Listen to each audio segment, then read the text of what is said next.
are about to enter the Red and Rev Sports Show experience. Get ready for some real sports talk from some real sports fans who were real sports athletes who have sports knowledge.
What's up, everybody? What's up?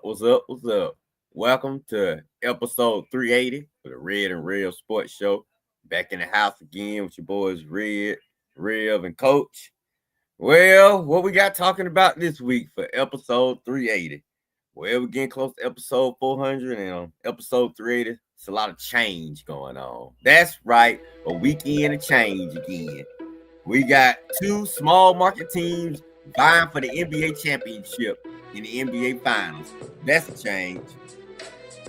Knicks actually were good enough to where they have championship aspirations and they feel like they need to make a coaching change.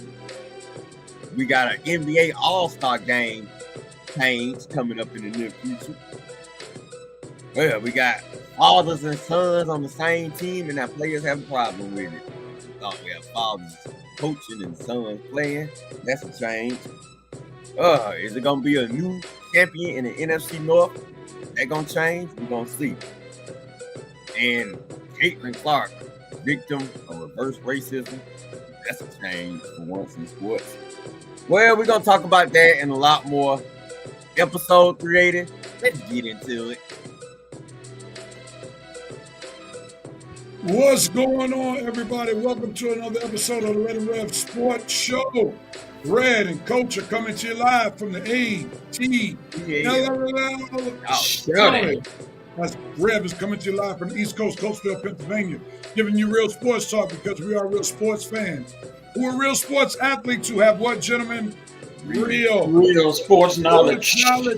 So hang out with your boys, Red, Rev, and Coach for episode 380 of the Red and Rev Sports Show. And as is our sports custom on the show, we turn our numbers attention to our numerologist, Coach Patrick Thomas, to give us someone dealing with these three digits, 3, 8, and 0. What do you got for us, Coach? Good morning, everybody. Good morning, Will. And we in the 80s now. And 380 will go to a young man. Well, he's not young anymore. He's old. Who is in the Hall of Fame. Played wide receiver. And, you name a record, he got it. You name a play, he did it. You name a Super Bowl, he won it. Whatever in football he wanted to do, he did.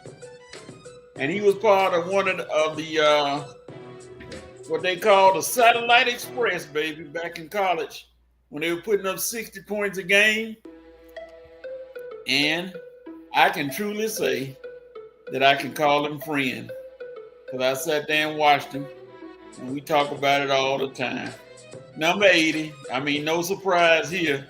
Jerry Rice, San Francisco 49ers, great Hall of Famer, all-time wide receiver. What else can you say? Jerry Rice, 380.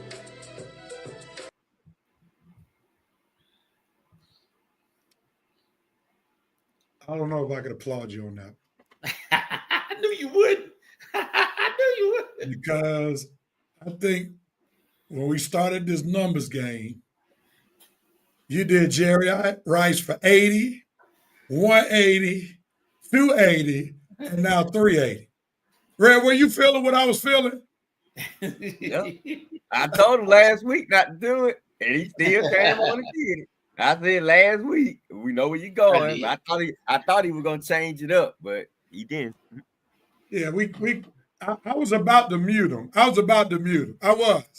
said, let me go ahead on, let him finish this sham of a number, knowing we already know where he was going. Then we started talking about the satellite or whatever the express they were. That's the name.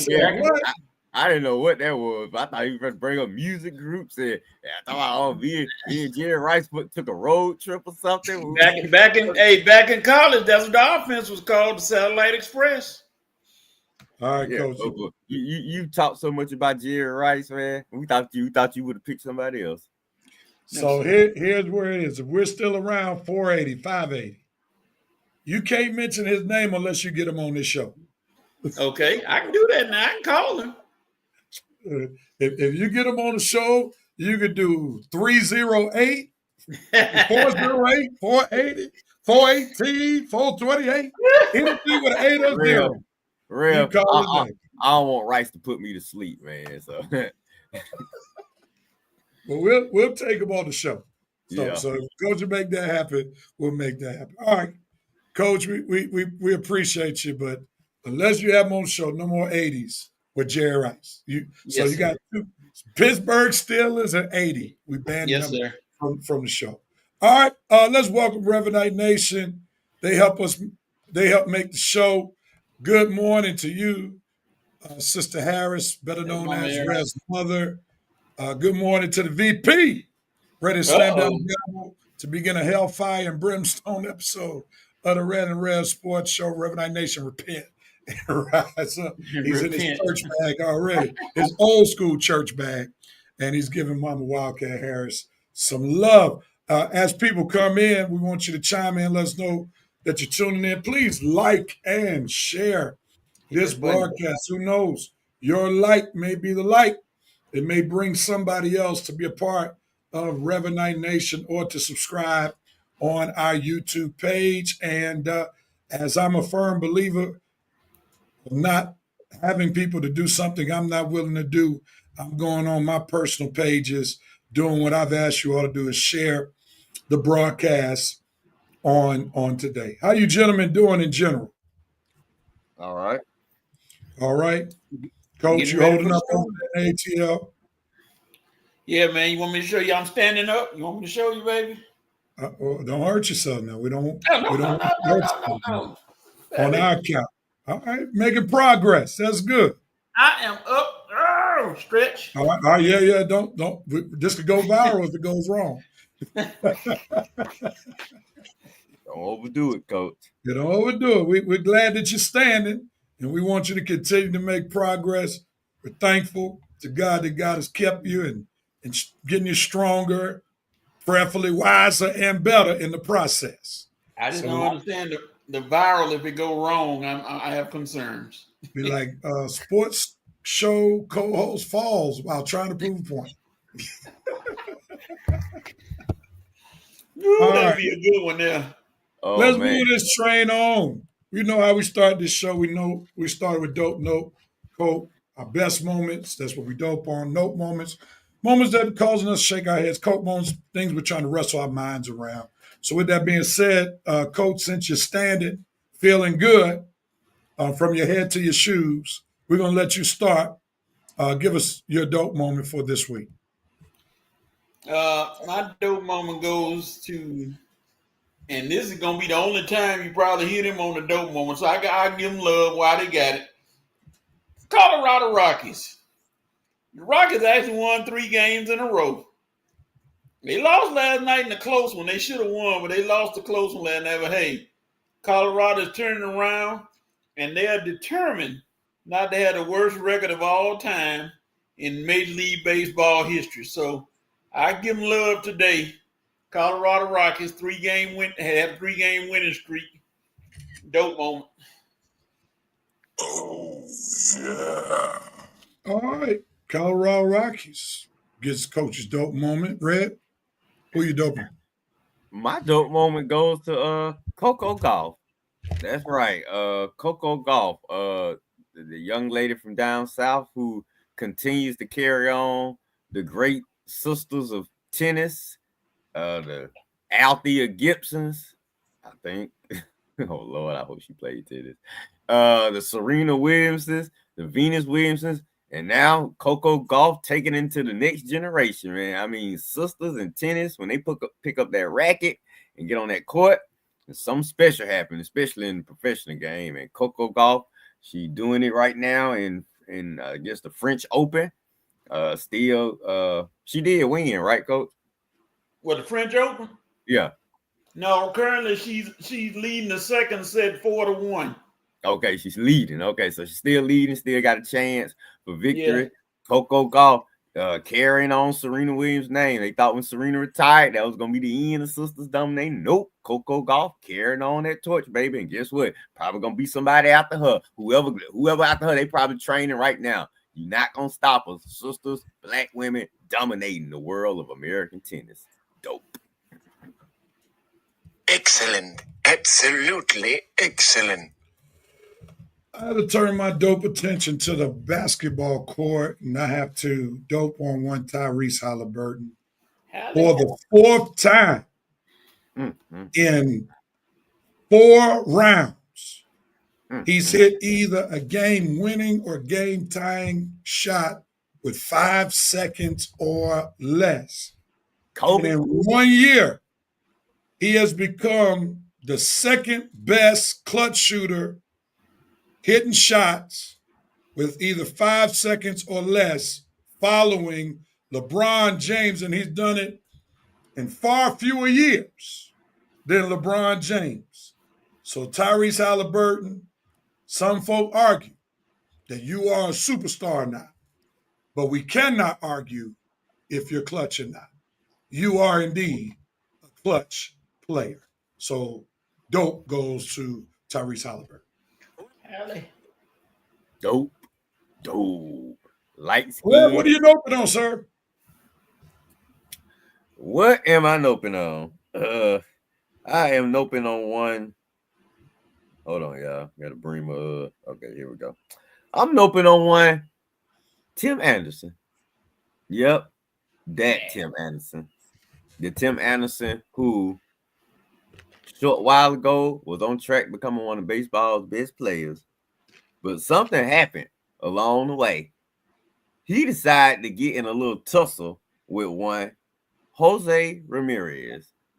Now, before he made that decision, let me read off some numbers for Tim Anderson.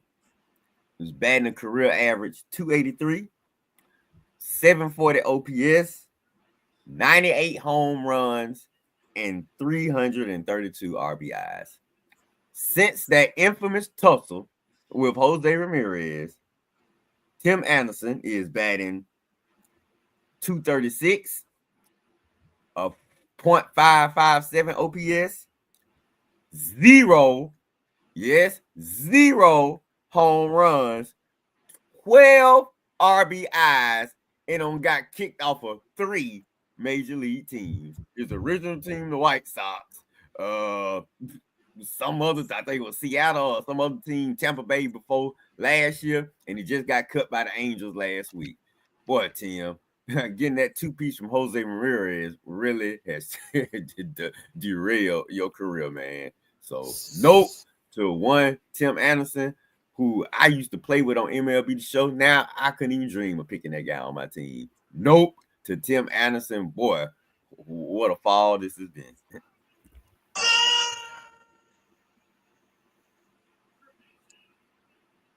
I will continue my note moment being in the same vein it's been for the past 2 weeks. Uh-oh.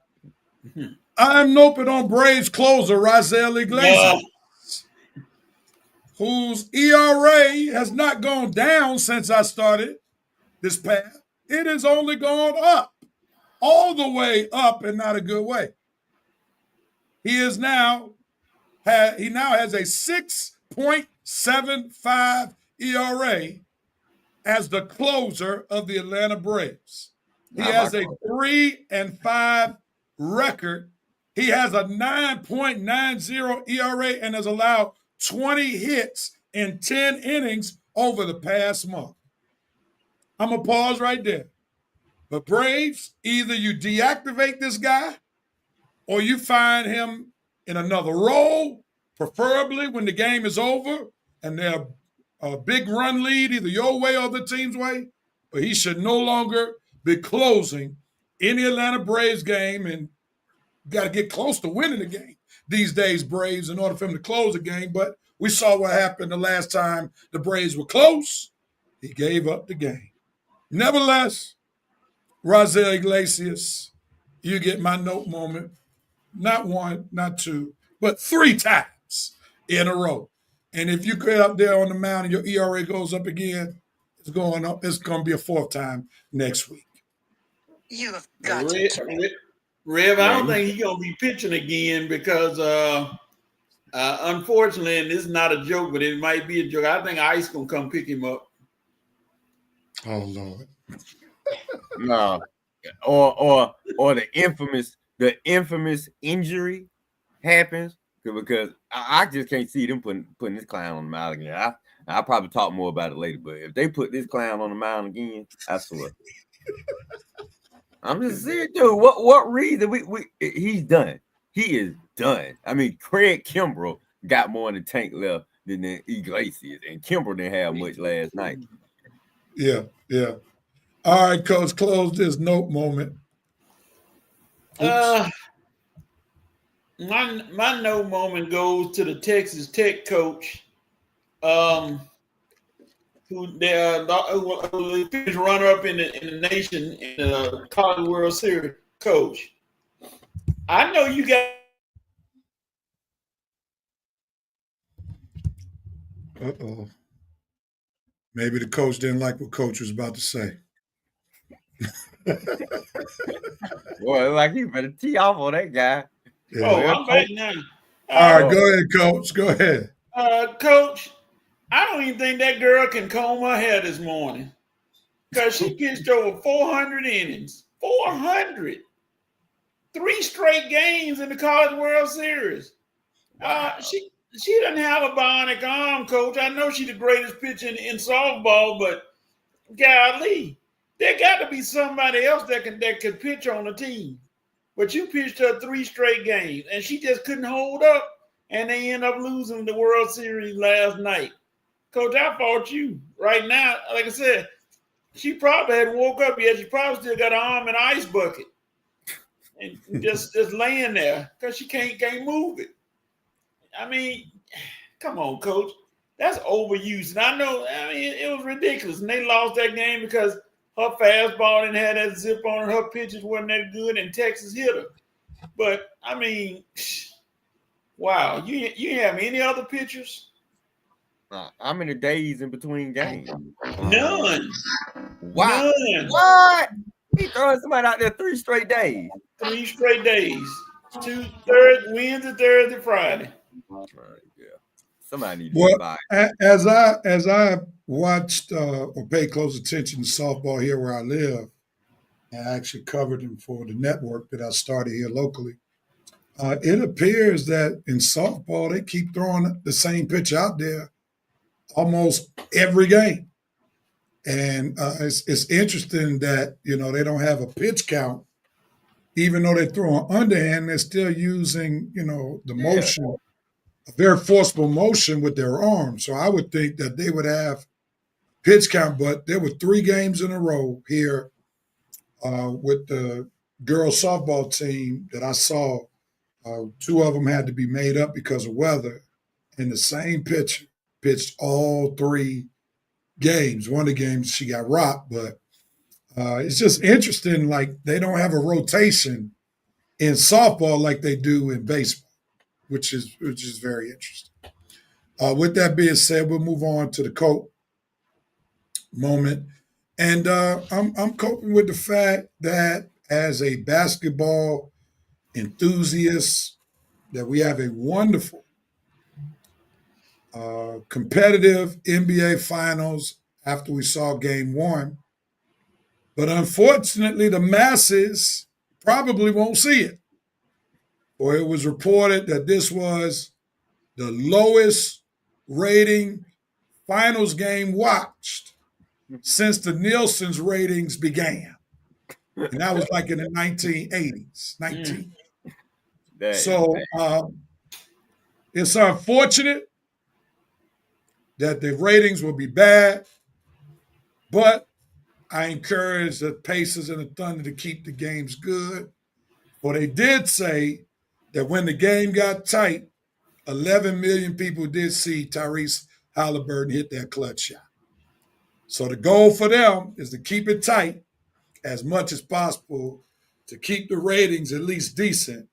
But these ratings are going to be on the decline all through the series because we are recognizing the benefit of star power. And when you don't have it, it's going to show in the ratings. And there's a reason why folk want to see LeBron, Steph Curry, Kevin Durant, and other mega superstars because they are appealing to the casual basketball fan and for some to folk who are not fans at all. So it's unfortunate. Many folk won't watch the series, but hopefully the Thunder and the Pacers will still give us something to watch.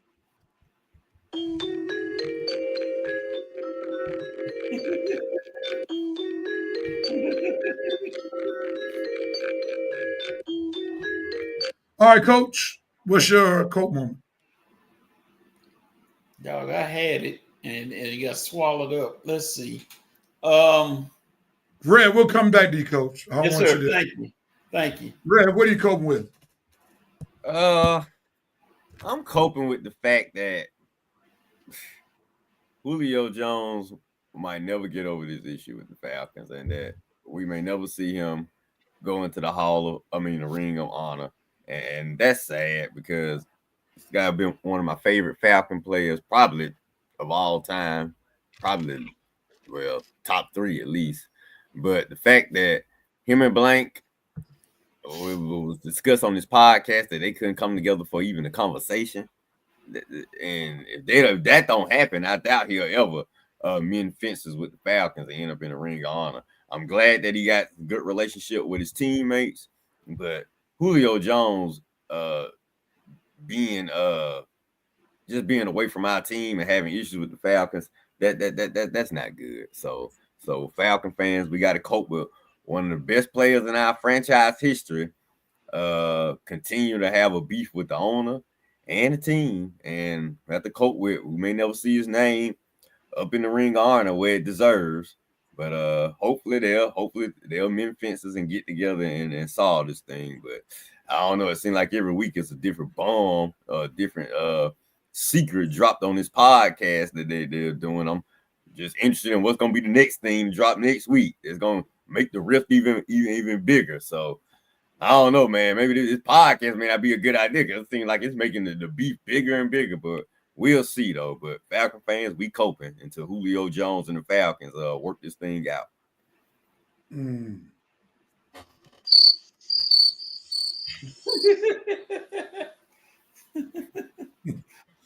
All right, Coach, what are you coping with?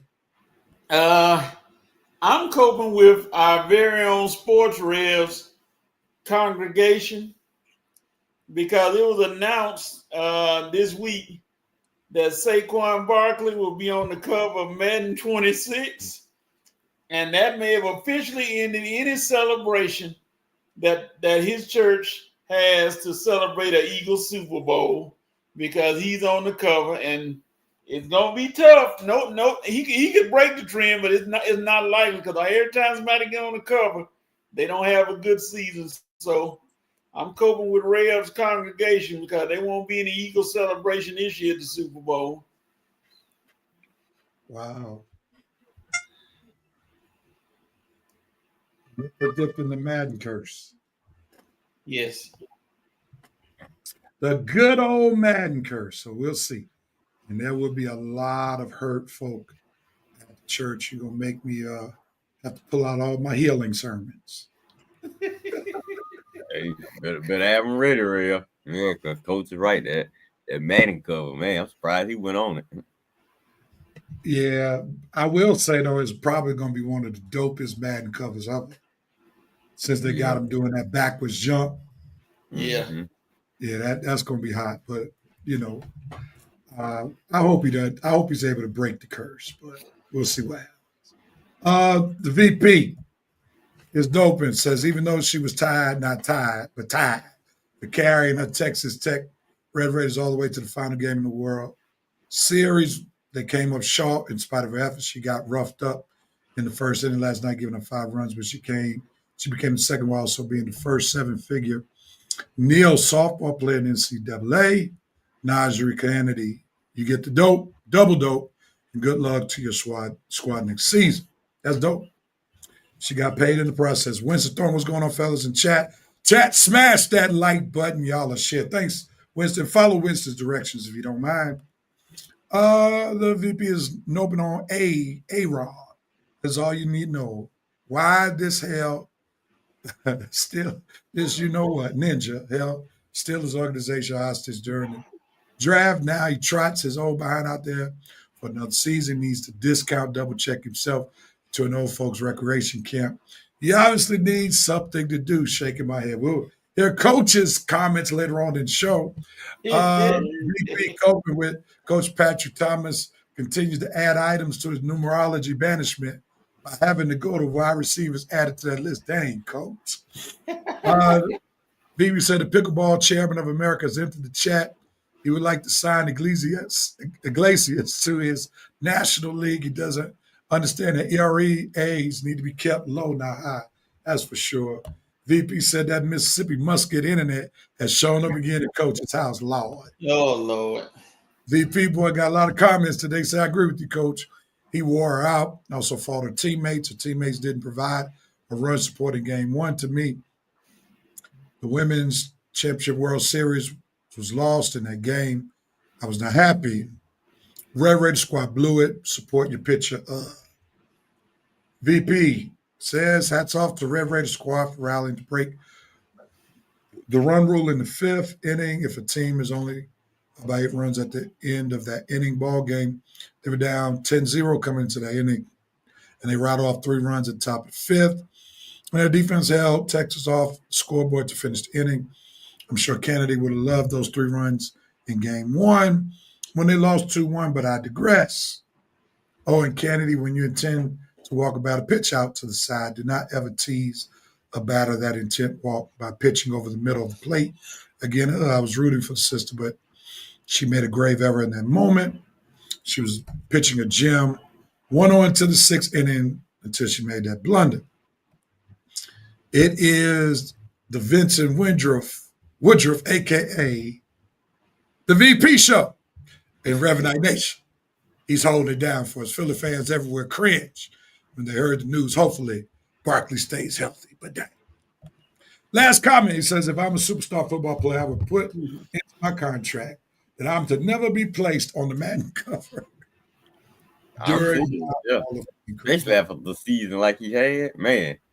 I ain't trying to do nothing to affect my health right now, especially on Saquon. That Madden cover, I was waiting for that one. Here's the problem with that logic. Y'all ready? Do y'all know how much money Madden makes?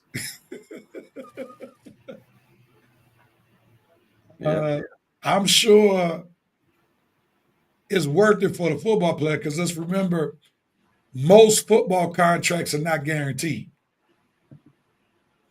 So if he got hurt, there's a good chance he might get cut next year, even not being on the Madden cover. So therefore, it's profitable. You think they're making more than $3 million on the cover? I'm not. That's one thing I never thought about. The athletes getting a fee for being on the cover. For sure. Yeah.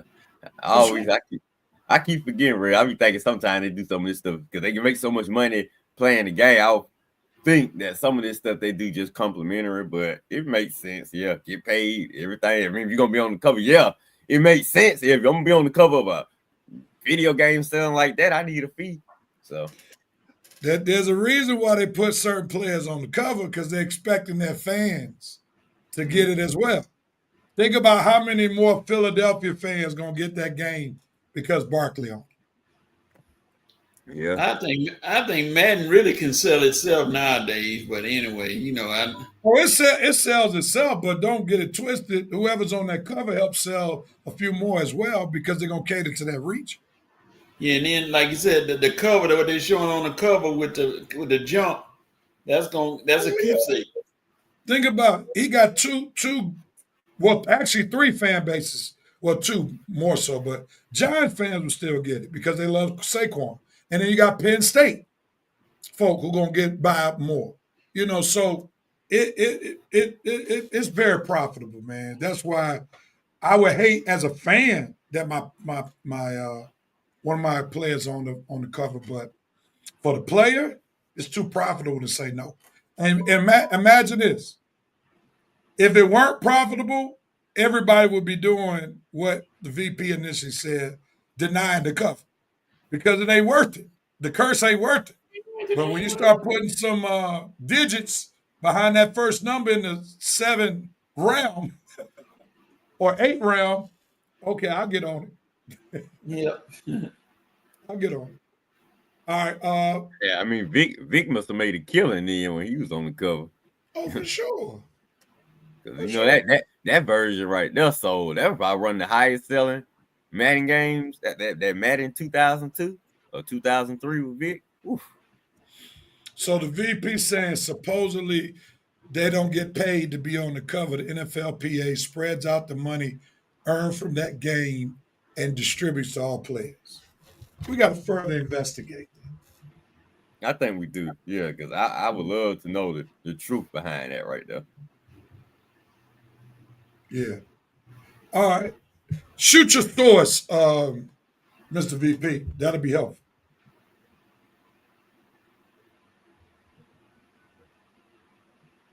All right, gentlemen. That's cool. Thank y'all. Thank you, VP, for holding Revenite Nation down with the Dope and Open Coat. All right, NBA Finals. Indiana wins game 1 in a, can we say, thriller? Unexpected thriller. Mm-hmm. I had never seen a game where literally one team won or was winning for 47 minutes and 97 or 99.7 seconds, whatever it is. They were the Indian Pacers were only in the lead for 0.3 of a second. I've never seen that before. And Tyrese Halliburton wins them yet another game. Does it again, Mr. Clutch. And we saw that the Thunder did not hold down the comfortable lead that they had basically the whole game. So, Red, I'll start with you. Your thoughts on game 1. Go with it. Well, I mean, pretty much like you said, Rev. I mean, OKC was leading the game for 99.9% of it, and Indy took the lead for the last tenths of a second. But looking at these numbers, other than the turnovers, you really be surprised that Indy was losing the game. I mean, look at these numbers. They shot better than OKC in game 1. They made more 3-pointers than OKC in game 1. They had more rebounds than OKC in game 1, more assists. The only thing that they didn't do right was take care of the ball in the first half. And I think they had 25 turnovers to OKC 7. And yeah, so when you look at that, and I'm not sure how many points OKC scored off the turnovers, but 4. Well, not much. But anyway, when you look at the statistics and the numbers throughout the game, other than the score, you really wouldn't be surprised that Indy won the game because they dominated in so many categories. But like you say, OKC had control of the game once again, at home, once again. Let another fourth quarter slip away once again at home, giving up almost 40 points in the fourth quarter again at home, to the point that I think I don't change my pick, real. I think I'm gonna ride with the underdog. That I am gonna ride with Indy. That's how much that game impressed me by Indy. And they've been impressing me the whole playoffs. Like you say, Halliburton, man, I mean, talk about Mamba mentality. You may not have it the whole game, but something happened to this kid in the fourth quarter, man. He becomes Kobe-like. Clutch play in the end. Oh, man, Kobe will be proud of this kid. Or he won't be proud of him for the whole game, but for his fourth quarter mentality, oh, man, boy, you make Kobe proud, man. Member of the light-skinned crew, come on in. I have to kick some guys out, but you definitely got a place in the light-skinned crew.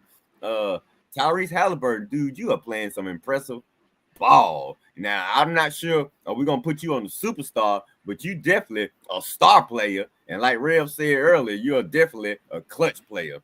So my hat's off to the Indiana Pacers and Tyrese Halliburton, and give Coach Carlisle his props too. I mean, this guy just keep coaching and coaching and coaching, and he don't stop no matter where his team at in the game, up by 10, down by 20, that man gonna keep coaching and coaching until he ain't got nothing left. So Indy, very impressive win, and OKC, the pressure's on you now. You lose Sunday, and I'm bold enough to say you lose Sunday, OKC, this series is over with. Over with. And them little boys who I thought my Lakers was gonna eliminate, now them little boys gonna get eliminated by Halliburton, Mr. Halliburton's son, Tyrese. Indy. Go, baby. All right. So Red is now on the Indiana Pacers bandwagon. That's okay. Right. Coach, your thoughts. Game 1. What was the last thing you just said? Game 1. Oh, yeah, it is exciting. Oh, it brought the headline. Indiana wins on last second shot in game 1. if Oklahoma City come out and beat them by 30, everybody gonna forget about game one, and they're gonna be like, okay, we got a series, but here we go. See, what's that old saying? Sometimes you the bug, sometimes you the windshield. See, OKC had the windshield factor going. Then they turned into the bug with 3 seconds left, which is crazy. Because you net with a sledgehammer, you gotta take a team out like Indiana. I mean, Indiana has shown you, if you have been paying attention, that they can come back on anybody. They never give up. You had to really beat them in the ground and had them limping off the court before you can say, okay, we got them. Got to be up about 30 or 40 points sometime. And they didn't close the drill. For all that defense they played, 24 turnovers to 9. That's how many turnovers in there. There's no way you're supposed to lose a game when you force a team into 24 turnovers. You're not supposed to lose that game. And OKC, I don't know if it was the home crowd made them feel good and they let up off the gas or whatever, but you got to close. And for that guy who told me to try to tell me how this is one of the all-time great teams don't do that. They don't lose games like that. They come in and demolish and destroy, and that's what they got to do. Obi Toppin has 17 points. Wow. He led the team. If it wasn't close, he led the team. Obi Toppin is not your leading scorer, and you lose winning. Obi Toppin, come on now. But hey, he did his job. And Shea Gilgeous-Alexander, everybody said, oh yeah, he's cool and calm. They didn't see him after the game, how he ran and raved off the camera. He was hot. So now that whole game, now he got to get his mindset right. And he got to turn, he can't beat George Gervin, Mr. Finger Roll. Can't blame him. He should be hot. He had 38 points. 38. He did his job. He was out there hustling. But the rest of the team during that game. So it was a game they shouldn't lost. But tonight, game 2, they're gonna make their way into the arena, and they're gonna try to put a hurt on Indiana. This time, I don't think they're gonna let them off the gas. And we'll see what happens. That's the thing, Coach. Every game they play a close game. That's when you need to worry. Now, see, if they blowing them out, that's when OKC usually. If you notice in the playoffs, OKC got the easiest wins when they blowing the team out. When it's a clutch tight game, that's when you better start worrying about OKC. And I'm noticing that now. Indy, they've been playing close games all in the playoffs. I ain't worried about them. They know how to play under pressure. But OKC, like you say, if they ain't blowing them out by 30 or 20, and playing a team like Indy, you better start worrying, because like I say, when I got off work Thursday night, and I looked at the score, and it was like 98-106. I was like, uh-oh, because see, I thought I was gonna look at it was gonna be like maybe a 10 or 20 point game. When I saw that close score, and then this was me walking out of work, 98-106. I got home maybe 10-15 minutes later. That's when the Siakam play where he had ran out of bounds, and then it got that close down to what, 2 or 3 points. I was like, oh Lord, here we go. And when SGA didn't make with that last position OKC had, when SGA missed that shot, and then that's when they went down and Tyrese hit the game winner. That's when I knew something. Oh man, because when SGA missed that shot and gave Indy a chance. That's what I'm saying. Them close games right there, Indy live off of those close games. OKC, I don't think you want a piece of that in these close games. Let it be another close game. I bet you Indy win again. If they don't blow them out by 20 or 30 Sunday night, Coach, it's tomorrow. I bet you Indy is victorious. We're gonna see, but something tell me any close game, Indy gonna win. And if OKC win a blowout, my bad. But didn't the same thing happen with Denver? Denver won the first game, and we saw what happened with that series. Yeah, it was a close game, and then OKC came back and blew them out. You remember they blew them out in this game. All the blowouts were from OKC. When it was a close game, that's when it was in Denver's favor. And every time OKC won the game in that series, you can look at it. Maybe I'm off, maybe won a game, but it was a blowout. Yeah, when you get through, I have a question to ask you when you get finished. Let me go back. Let me go to these comments right quick before I share any thoughts. Halliburton, can you keep this up? Time will tell. OKC will be on their game in game 2. Tyrese trying to earn that finals MVP outright so that he can hold that over Siakam. You mad about that? Winning the conference finals MVP. He was a little upset about that. OKC Chad a brain fart in game 1. That's basically what happened. Red Roads. Your theory may have some merit if OKC loses. If OKC loses another close game. All right. So I think one thing, Coach, just quick correction. Red correct you on one. Game is tomorrow. Right. Yeah. Other thing was the turnover was 25-7. 25-7. Okay. 25 turnovers by Indiana and 7 turnovers by OKC. And that alone should have caused OKC to win the game outright. Should not even been close. Anytime there is an 18 turnover differential, there's no way in the world a team that turns the ball over 18 more times should lose the game. But one of the reasons why I think I like that butt real. What?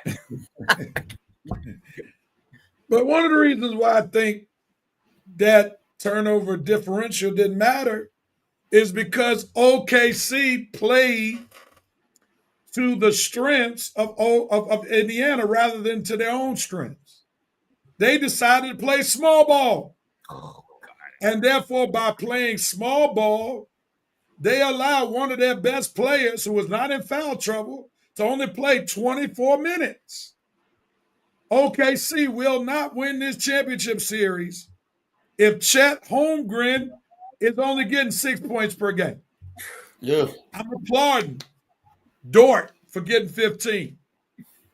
Hardenstein, 9. Caruso, 11. But Chet Holmgren is one of the spokes to make that wheel turn.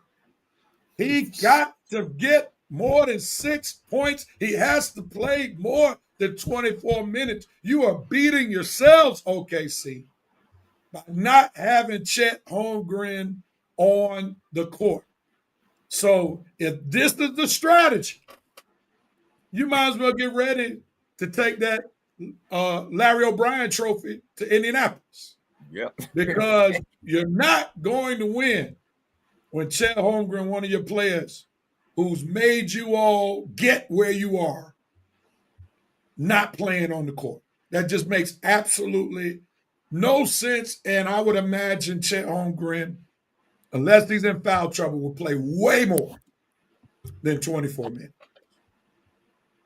Anybody else want to share anything? Yeah, That's a Rev. good point, Rev. I was surprised. Go ahead, Coach. Question for you. Now, this going back to when we were coaching. Okay, Shea Gilgeous-Alexander misses a shot. And I've heard this debated a lot. Do you call a timeout and set up a play? Or do you just go on down and let it play on out? I've seen that debated all week. You talking about when Halliburton hit that shot? Yeah. Do you call a timeout after Gilgeous-Alexander misses? Well, it depends on your team, right? And it was clear that Indiana knew who to get the ball to. Yeah. I mean, as the time was going down, I think it's a time thing and it's a team thing. I think if there were fewer seconds, which would not have allowed him to dribble as much and get to the court spot where he wanted to shoot the ball, you call a timeout. But because he has already done this time after time after time, you know if Halliburton wants it and he wants it to keep flowing, he's done too much not to give him that opportunity. So when you got to play, it's based on, like I said, time, team, and clutch player. And I mean, when I forgot who passed the ball, but it was clear they were programmed, get the ball to Tyrese. Mm-hmm. They didn't even look at Rick Carlisle for a timeout. They didn't even motion timeout. They were looking to get the ball to Tyrese, so that lets me know in practice, in film sessions, they know when this moment in the game, the ball goes to Tyrese. And if that's the case, and they were able to get the ball to him in enough time where he could do something with it, you don't call that timeout. And it was proven. Once again, he did what needed to be done. And it was a good shot. It was a good shot. I don't know what the debate is. Yeah, man. Yeah, good game one ended. OKC, like I say, pressure's on you tomorrow, baby. You better come out and blow them out. You don't want to have another tight game again. And then, like I say, Real, I bet you OKC don't want another tight game again. Because Indy, they live for these moments. That is what they do. Yeah. And they have the legs, they have the resiliency to come out on top in these type games. So, yeah, OKC's going to have to blow them out decisively if they're going to win this game. Carlisle was smart by not calling the TO. Just make the shot where his instructions. Tyrese stepped up. He was not passing that ball. OKC didn't have time to set up defense, and that's the other part. And VP, man, that fourth quarter defense, that's the reason Indy got back in the game, because of their defense in the fourth quarters. Set up what defense? Yeah. That's the reason they got back in the game. Tyrese said, man, please, I'm finna run through y'all suckers like this defense is nothing. And he ran through them, got to his spot like Rev said, knocked that bucket, boom, game one. Over. Hope it like, man, woo.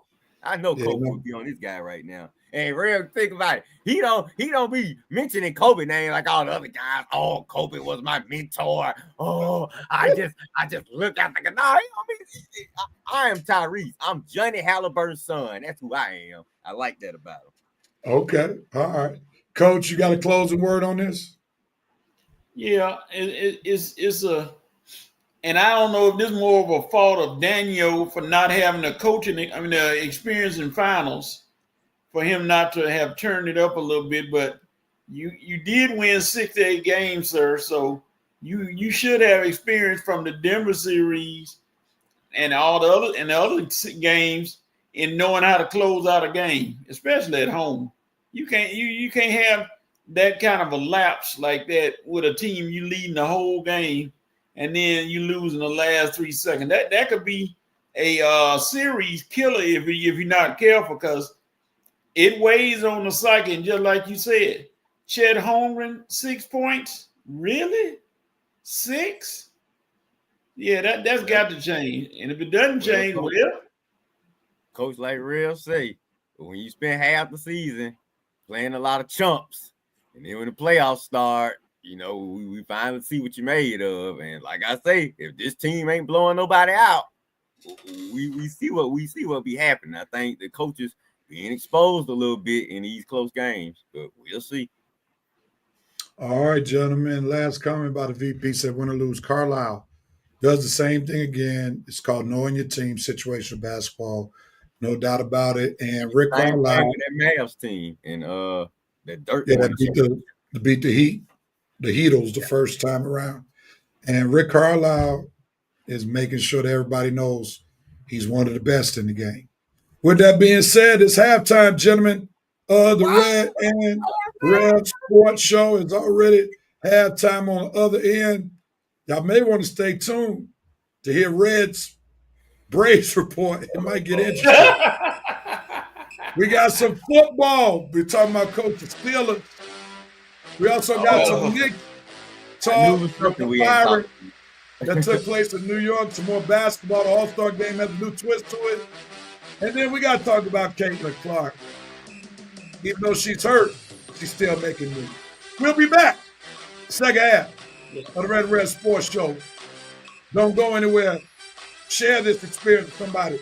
Let them join this show. We'll be right back.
We're back on the Red and Red Sports Show. Coach is there, and Red Dog just came back to his seat.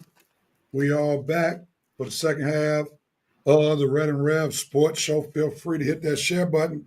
Let somebody know what you're watching on today. Your share might lead somebody to become a part of the nation. That's one of the best nations in the nation called the United States of America, Revanite Nation. With that being said, the anticipation is here for the Braves report. So let's move from halftime to get to the Braves report. And Red, get ready for your report, sir. We're coming to you in 5, 4, 3, 2, and 1.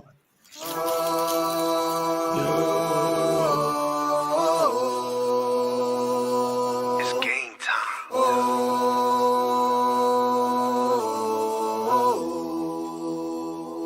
It's GT.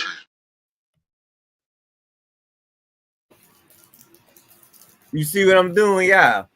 That's what Titans Bud Adams was doing one Sunday. Now I'm not doing exactly what he was doing because I'm trying to respect my co-host, but he had his middle fingers up doing this to his team one day, and that's exactly what I'm doing to the Braves. It's just not extending my middle finger.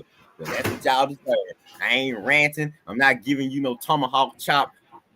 I'm just giving you the middle finger, Braves. That's what I'm giving you this week. That's what I gave you last week.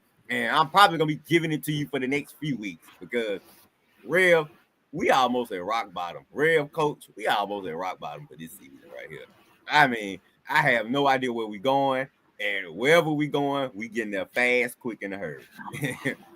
I mean, Braves report, ain't nothing to report on. We ain't doing anything this week. What? Owen, whatever, no wins, just a lot of embarrassment. And that's all it is. Just the team just being exposed and hopefully exposed for the final time. Brian Snicker. Well, let's just get into what happened. All right, you guys. Well, we played what trash team played this week? Diamondbacks. No, we the trash team. We played the Diamondbacks this week and the Giants. NFC West just kicking our butts all over again. They started the season kicking our butts, and they still kicking our butts. The NFC West, but it ain't all on them. This got something to do with our team right here. Alex Anthopoulos, Brian Snicker, this is on you, baby. These players, no leadership, no heart, no passion, no intensity. They just out there like robots, just shells of themselves. No emotion. Only player playing with some emotion is the guy that just got back, Ronald Acuna.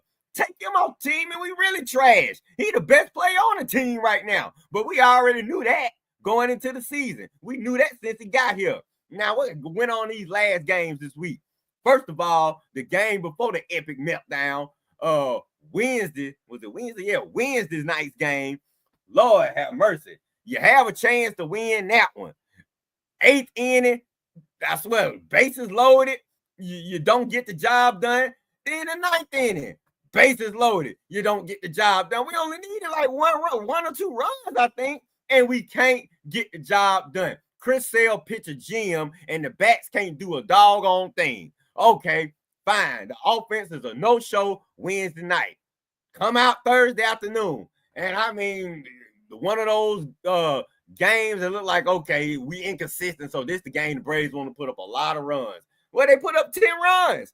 10 runs. You like, okay, after nothing the last game, here you go with 10 runs the next game. So here we go. Braves just cruise to an easy victory, right? No. Absolutely not. Easy victory. Man, this is one of the worst losses of the season right here. A game that we put up 10 runs. Brian Snicker dude, I am done with you as my manager right now. You know, Rev, coach, you know how I feel. When I'm done with you as a coach, manager, I'm just waiting on you to get fired or to resign. Snicker, I'm done. You are no longer my manager. You are a complete moron, dude. Absolute moron. I mean, I'm trying to figure out how in the world did we win that 2021 World Series with you managing, man. I mean, there was some close games too. I don't know how you did it, because right now I wouldn't let you manage my Pee Wee League baseball team, man. That's how sucked you are right now. I wouldn't let you manage my nephew team. Dude, you are trash, man. You trash. Your bullpen is trash. I mean, just watching this kid you bring in blew it. Well, he blew it. He blew the game. I'm glad y'all cut him, but then your dumb butt, after all you've seen from Rasul Iglesias this year, ERA higher than the Empire State Building, and you think he gonna be the savior after blows it, and I'm just saying, like, oh my God, please don't put Iglesias in there. Please don't put him in there thinking that's gonna save us. And what did he do? He put that fool in the game, blew it, gives up 5 runs. Iglesias gives up 3. We don't gave up 1 run in the 8th, 7 runs in the 4th. Braves just blow a 10-4 lead. One of the worst. This is the worst Braves loss since 1973. 1973. That's how good we've been at not choking leads away. We've been one of the few teams that don't choke leads away. Well, and not until Brian Snicker come along. So thank you, Brian Snicker. Now we are choke artists now. God, man, I just can't believe how far my team has fallen from a World Series champion in 2021 to one of the top offenses in baseball history in 2023, and now we can't hit anything. What is going on? You don't fire your hitting coach, like Rev said up there. You gonna fire your pitching coach? Shoot, you need to be the one to get fired, Snicker. You fire the pitching coach, hitting coach, and the manager all together. Start over, man. It's time to sell. The season is pretty much over to me, man. I'm getting ready for Falcons football. This Braves team is going nowhere fast. 4th place in the doggone division. Lord, only the Marlins is behind us. The sorry old Marlins. And if we have one more bad week, they might be ahead of us. We might look up and we be in last place on a team that we had World Series aspirations. All we were missing, we just needed Strider and Acuna to get back. We couldn't hold the fort down. And Strider, oh my God. Now, I ain't even got into my notes yet. Strider, you just regressing. Man, I don't know what's gotten into you, man. Are you even healthy right now? Because you giving us anything. You ain't gave us nothing all season. Since you come off the injury list, don't give us nothing. Go back on it, come off it again. Don't give us anything. I told you, the only bright spot of this season is Ron Acuna dominating, playing his usual self. I mean, he's pumped up. The rest of the team, no. Michael Harris, take away your defense. I'm cooling off of you. Rev, yeah, he ain't your son. He really not your son playing like sometimes the way he be playing. And like I say, we only get to the point, we only got a few untouchables on the team. Acuna, Riley, maybe two of the pitchers. Anybody else, you can trade. Well, it's time to make some moves now. It's time to sell, blow it up, because this team is presently constructed, ain't doing anything. So Alex Anthopoulos, who personally I want to get rid of too, because you the reason we in this doggone mess. You don't got rid of Freddie. You don't got rid of Dansby. You don't got rid of Freed. You just letting all these players go. The only player you should have got rid of was Arcia, and you kept him around too doggone long. So look, Braves, we just at rock bottom right now, and it is time to make some wholesale changes. Major changes are on the horizon. And at this point, I don't care who gets traded and who gets fired, as long as it ain't Ron Acuna. But other than that, I don't care no more. Braves, suck it, eat it, just go away. Y'all are, oh.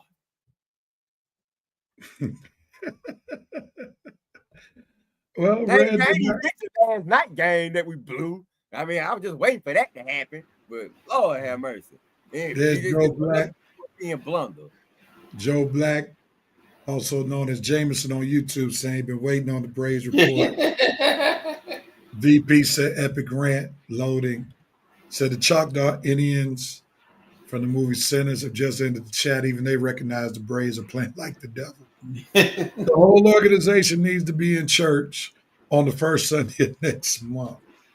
I'm going to come to Coach because now Coach can't hide behind Memorial Day anymore. Well, beyond Memorial Day, the Braves started the season 0-7. They made up their ground, and now they are 8 games below 500. That means they have lost that cushion that they made up for by losing the first 7 games of the season. So now, Coach, are the Braves in danger with a capital DANGER? What says you? I got to hear this. Well, the Braves in trouble. In a little bit of trouble. It just been a couple.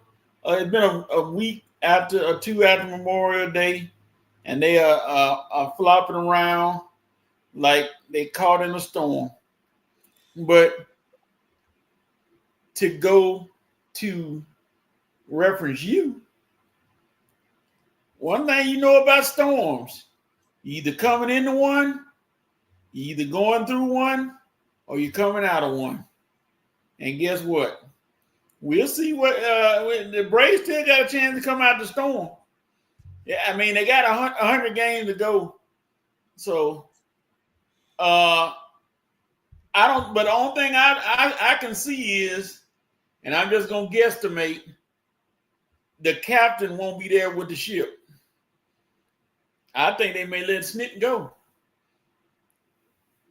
I think he may be, you bring in Freddie Gonzalez, you bring in the other guy, it's like, okay, Snitsky, let's see, you're not getting a representation. And again, for the life of Jimmy Cricket, why won't they play small ball? I just still cannot understand the thing of not playing small ball. Now, I'm going to tell you the defining moment of this week. Bases loaded twice in the 8th and 9th inning, and you don't score a run. That said a whole lot about the season right there. That said a whole lot. You don't find a way to get a run with the bases loaded 2 innings in a row? Are you serious? Come on now. No runs. But then, like Red said, to top it off, you lose a 10-3 game, 11-10. I turned away. I left. I said, well, at least they got this one. It's going to be all right. Next thing I know, 11-10. I said, woo. So I know I always talk about Memorial Day. I try to give hope to the hopeless, sight to the blind, and everybody else. But Braves, I'm gonna give you one more chance to try to right the ship. I mean, if the Colorado Rockets win 3 games, anything can happen. So, but as far as them winning the what's his name? Oh, Rev, breaking news.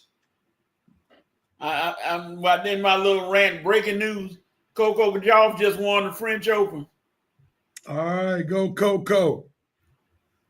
Good job. We guess we could do better than that. Coach just reported Coco Gauff.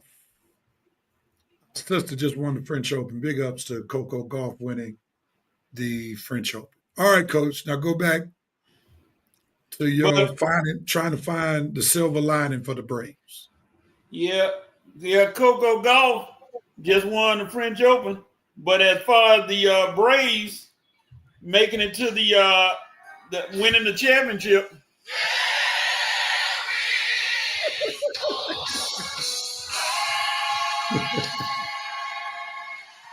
there's no way, Coach. Let me tell you, Coach. Go ahead, Red. Braves record since Memorial Day, 2-7. But here's the thing, Real. Here's the thing, and you can come back to me on this. Both of y'all can come back to me on this. They're coming up on a series in which they play all National League East opponents. So I want to see how they come out of that. They got the Mets for 3. They got the Phillies for 4. They got the Marlins. They got the Nationals. They got all of them in a row. Either you're going to take on Water Titanic or you're going to be on Royal Caribbean celebrating because you're back in this thing. So here's the thing that troubles me. I think each team has a 27-man roster these days. You mean to tell me with the big league club and all the minor league affiliates they have, they can't find players to fit in that 27 that are better than Eli White? Eli White. Better than Luke Williams? Better than Nick Allen? God. That's who we going to war with? The clown that was the last at bat last night. I was just saying, come on, Luke, get on so Ron Acuna can get up and win this game. How's he even at bat? Why we got scrubs like this on the team, shawty? Luke Williams Snick. I'm saying, when do you honestly think in your mind, Brian Snicker, that Luke Williams is gonna do anything to help this team out? Absolutely. And here's the thing. Here's the bigger problem. Because your team is not producing runs each game, you can't afford not to have Baldwin in the lineup. Right. Oh. So now it goes back to something I said previously. If you don't have long-term plans for Ozuna, you got to trade him.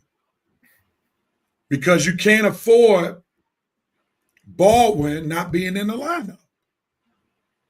He's too valuable. If you're going to play him once every 3 games and put him in the 2-hole, which shows that you want him to have as many at-bats as possible if he's in the lineup, that tells you he needs to be playing more. Right. Every day. And how doggone rookie of the month? How the rookie of the month if you platooning the rookie of the month? He's the rookie of the month, Snick. You moron.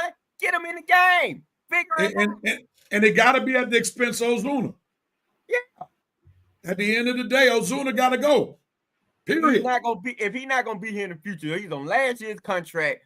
I understand you living off Ozuna's past 2 years, the big bear. Dude, it's about winning. You got to play smart now. Right now, our future is up in we in jeopardy right now. So yeah, you got to do the. You got to let him go because you're not going to let Sean Murphy go because now the whole movement is to play 2 catchers. Right, so you're not going to get rid of Sean Murphy. So Ozuna cannot do anything but DH. We do not want him to touch the outfield. All right, because somebody hit an inside the park home run, just hit a single towards him. If he got to run anywhere, so or you can try to give Baldwin some. See if you can try him in the outfield. I'm surprised Baldwin don't play 2 positions, but something, man. Like you say, you can't. You got to figure something out to get this kid in the line. Yeah, Baldwin not that fast. He has decent speed for a catcher, but I wouldn't want to put him out there. The other place would normally be play him at first base, but you're not going to bench Olsen. Right. You can't bench Olsen. You know, so that's the larger problem that the Braves have. Use a catcher in first base. That's usually the secondary position. Yeah. So they got to let Ozuna go. And somebody got to have some real tough conversations. You cannot have Baldwin, who is one of the 2 batters that's batting over 300 with Acuna, on the bench. You just can't do it because you're showing his value. Every time you put him in the lineup, you're allowing him to bat second. And if he's not going to be an everyday player, then stop having him bat second because as batters, you want to know where your place in the lineup is going to be so you can be mentally prepared. I don't want to be like Albies, be 2, 1 game, 6 or 7, the next game, 5. No, you want to have an idea where you're going to be in the lineup because who you have in front of you or who you have in back of you helps you know how to approach your batting, your chance of the batting order. And stick with all this moving. This ain't little league. This ain't high school baseball. This is Major League Baseball. Right. You can't do all that shuffling every game. Michael Harris done went from the number 1 spot all the way down to 8 or 9. Like, dude, you should have kept him down there in the first place. When he first came up, that's where he was excelling at. What made you move him up to lead off, second, third? No, 7. man. He was 7 at one time, 5. And you help him out by now you got Acuna back. So he's batting in front of Acuna. So he's going to get good pitches. Thank you. Ray. Well, that's the main reason I never wanted him out the 8th spot in the first place. Right. If you're going to have him batting after Nick Allen, come on now. I mean, in front of Nick Allen, come on. What pitches is he going to see? Nick Allen. Come on, Eli Williams. Eli White. Get these scrubs off the team, man. I mean, Eli White, dude, after that base running blunder, you should have sent him back. You should have sent him back to the Pee Wee League and learn how to run the bases. You should have sent him to AAA with Telepusa, the third base coach. Right. I mean, let's be real. Didn't the Braves used to be praised for their minor league system? Right. Yeah. Didn't they used to be praised for who they could pull up out of the minor leagues and say, hey, they ain't going to miss a beat. They come right in and do what they got to do. And now look at your minor league where you go to. Dylan Dodd and Craig Kimbrell. Good Lord. That's on Alex. That's what I'm saying. Alex, dude, you don't came over here and ain't done nothing with the minor league. And he living off, Rev, of players that were already in the minor league before he got here. He didn't draft Acuna and Riley and Ozzie. Yeah. Dude, that's who you living off. You haven't done anything to enhance this minor league system. I don't care what contract Braves signed him to. I'm about done with this guy. I'm about done with him, and I'm about done with Sneak. And until you get rid of him, Rev, I'm gonna be like you, emotionless fan, because I know where we going and where we not going. I know baseball, and I know, like Coach said, you ain't going nowhere. Our minor league system is trash. We can't even bring nobody up to help us out when we need the help. God. All they've done is try to stockpile pitches and in the minor leagues, and then they wind up bringing them up too soon because that dude Waldrop, who came up last year, played for Florida, he got drilled.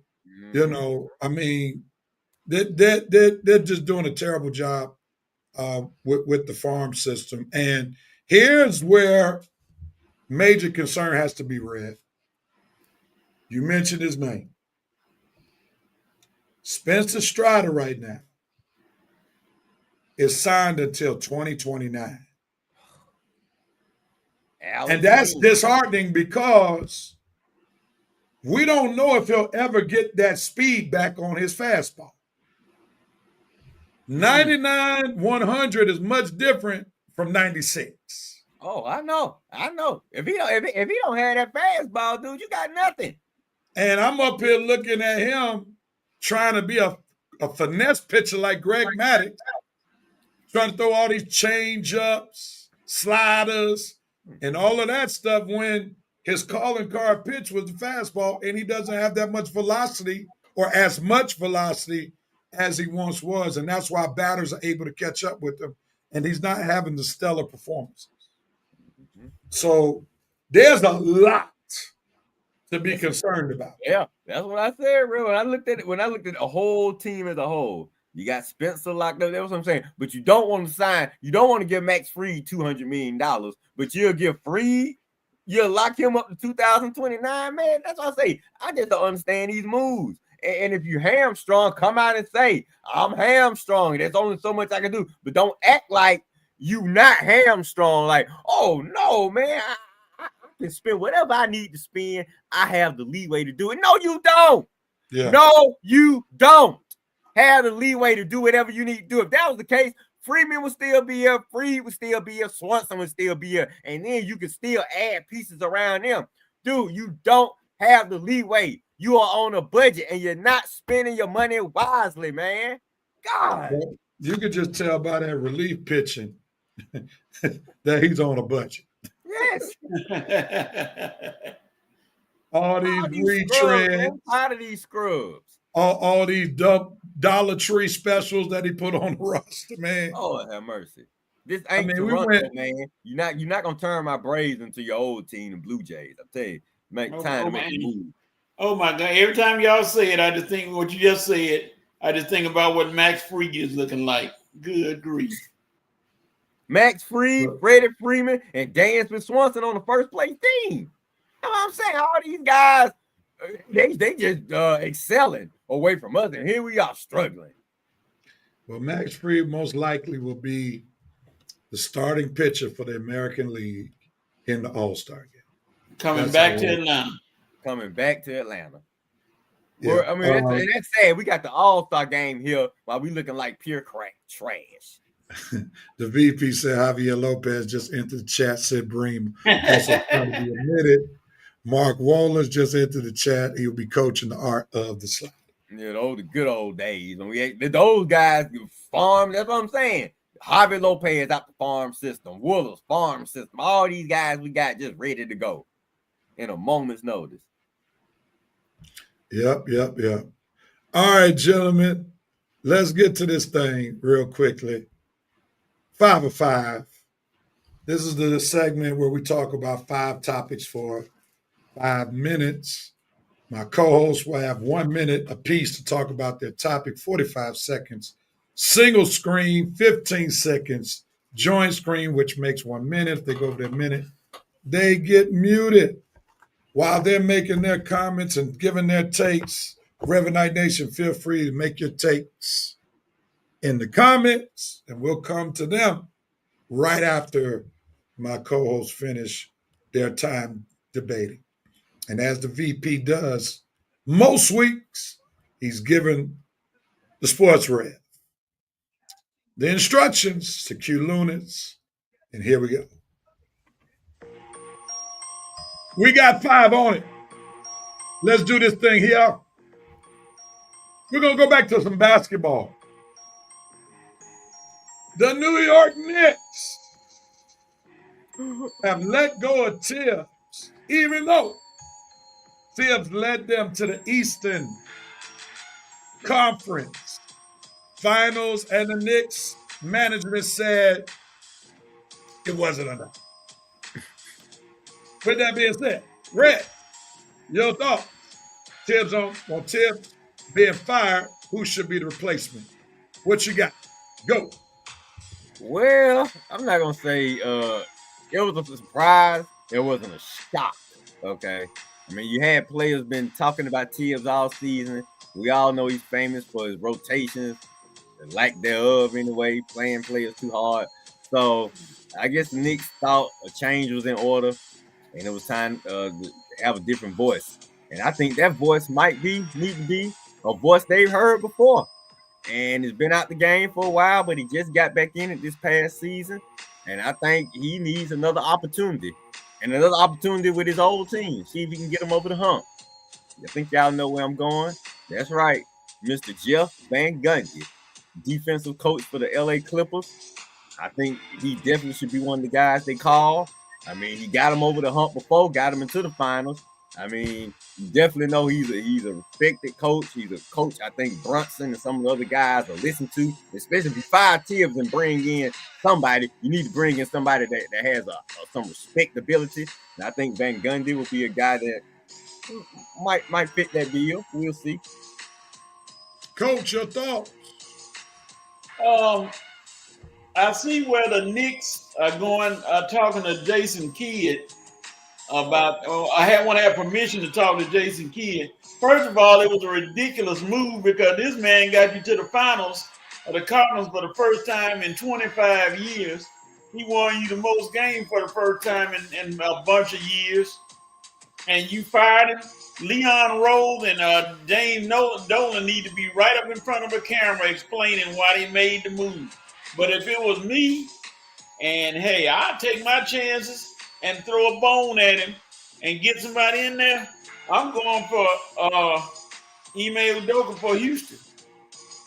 I know he'll love this team, I send all the feelers at him and say, hey, why not? New York, Madison Square Garden, bring him on and try to see if you can get him from Houston. It wouldn't hurt. We'll come right back to that. The VP said Thibodeau's comb over just entered the chat. So Mark Jackson's phone should be ringing. Just saying. No. Mark Jackson would be my choice if it were a legitimate choice, but he's being blackballed. Yeah, right. Part of the reason why he's being blackballed is because of the LGBTQIA community, and New York City has a large community that fits that demographic. So that's not even a reasonable choice, knowing the situation. But it needs to be noted, Coach. The Rockets already said, no, y'all ain't coming to talk to our coach. So that's a wrap. That's a wrap. Going to what Red said, Red, I'm not sure about Van Gundy because since Van Gundy coached, Yao Ming was his big man. A lot has changed in basketball since that era. Yeah, that's true. I forgot he was the inside. He was more inside half-court guy. So not to say he couldn't do it. I just wouldn't be overall thrilled as a Rockets fan.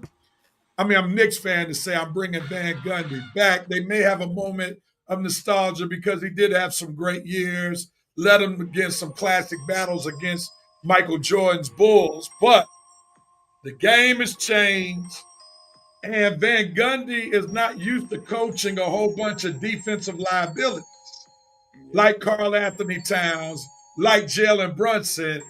And Van Gundy does not sugarcoat his comments. Right? So in this new NBA era where guys are very sensitive, I don't know if Van Gundy would be a good fit for these guys in this era. That's a good point, Real. That's a good point. I know Stan would, but Stan, woo boy. Them Van Gundy guys, boy, they ain't gonna hold their tongue. They gonna tell you how they feel. And yeah, they ain't gonna take but one crybaby, one sensitive guy thinking, oh man, get him out of here. He's too honest with me. Right. They'll pull a coup on the coach. So it's all done. As we talk about players liking coaches, it's been reported some Knicks players had a problem with Jalen Brunson's father. Said, we ain't too cool with him. What are your thoughts, Coach, on folks in New York not feeling Jalen Brunson's father, Rick Brunson, former NBA player? Go, Coach. I wonder is Rick behind the scenes telling the son to shoot 40 shots a game? I guess that's might be why they mad at him.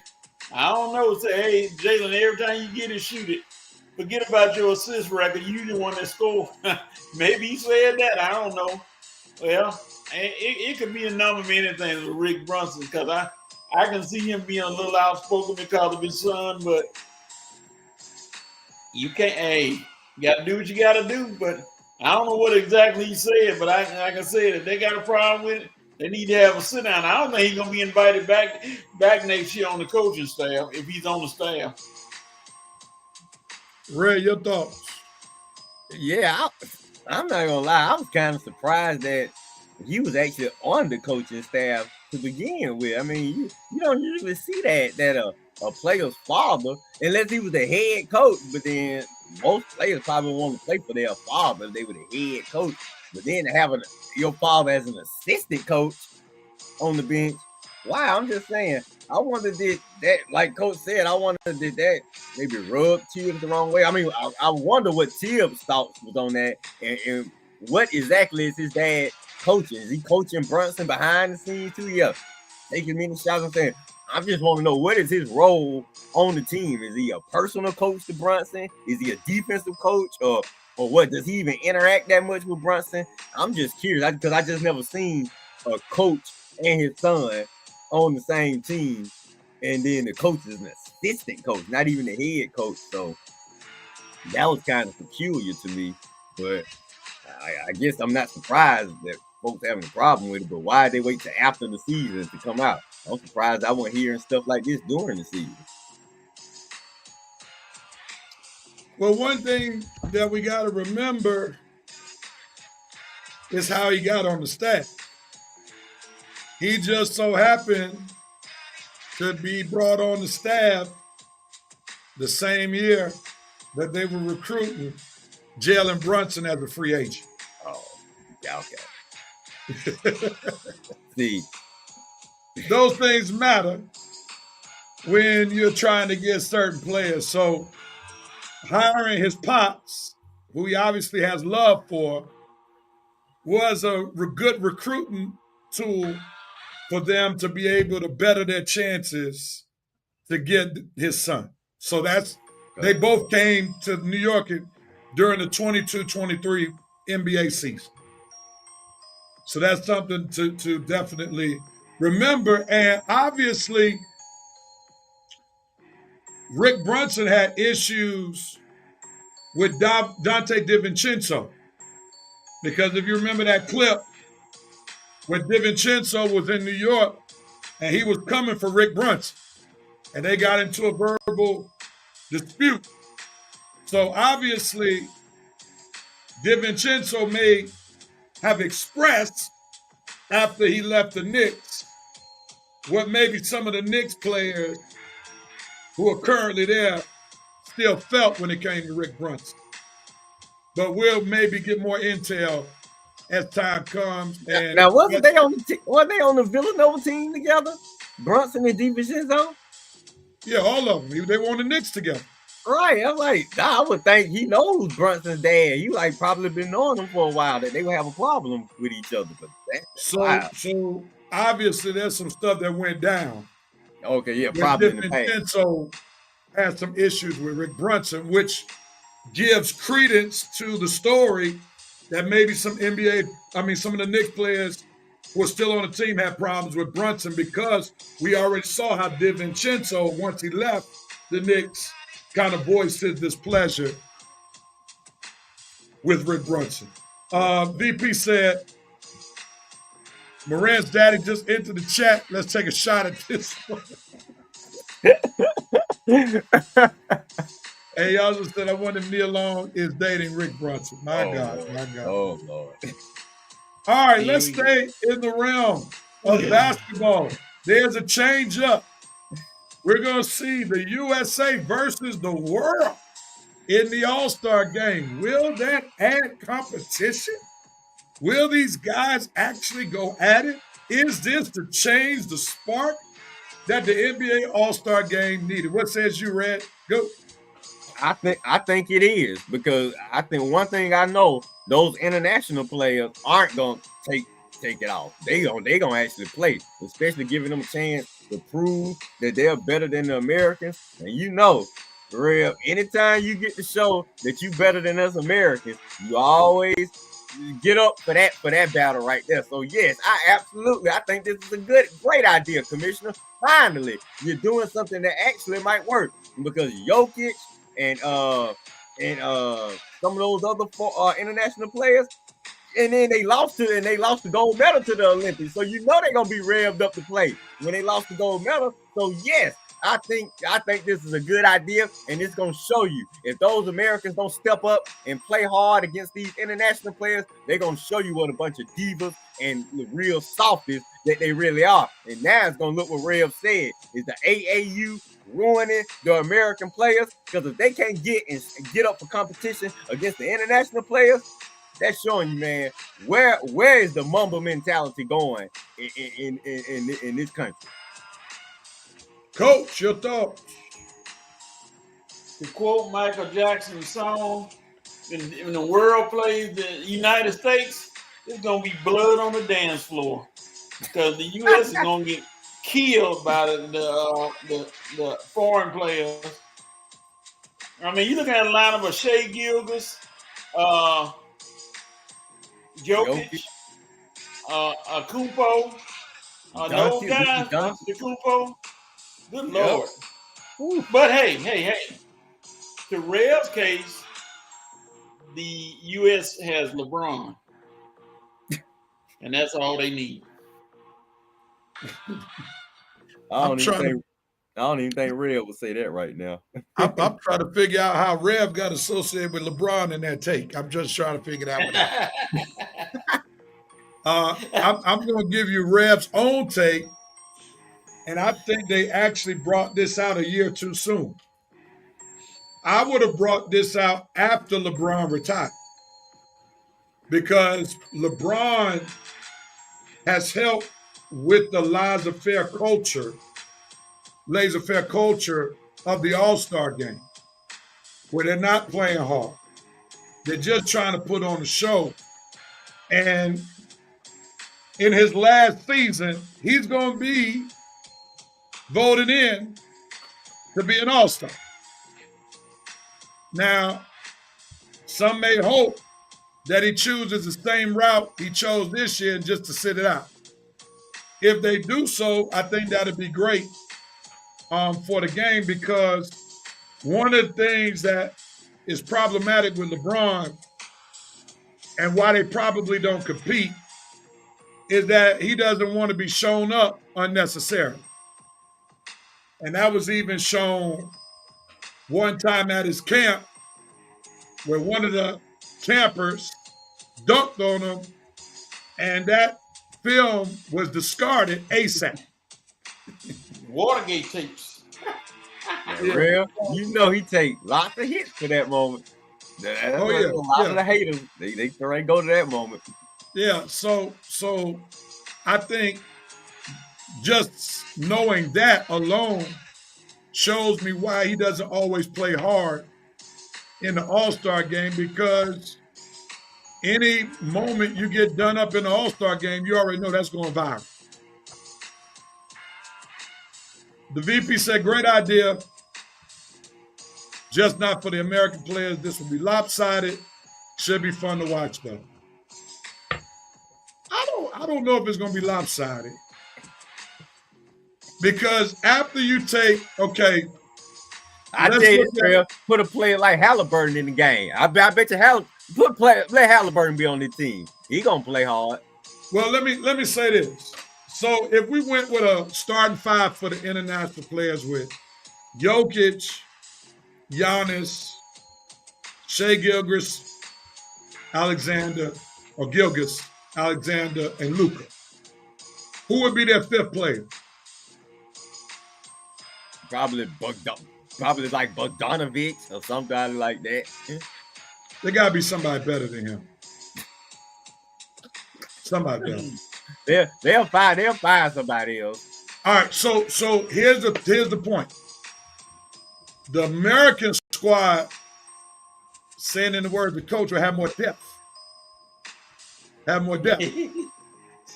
right.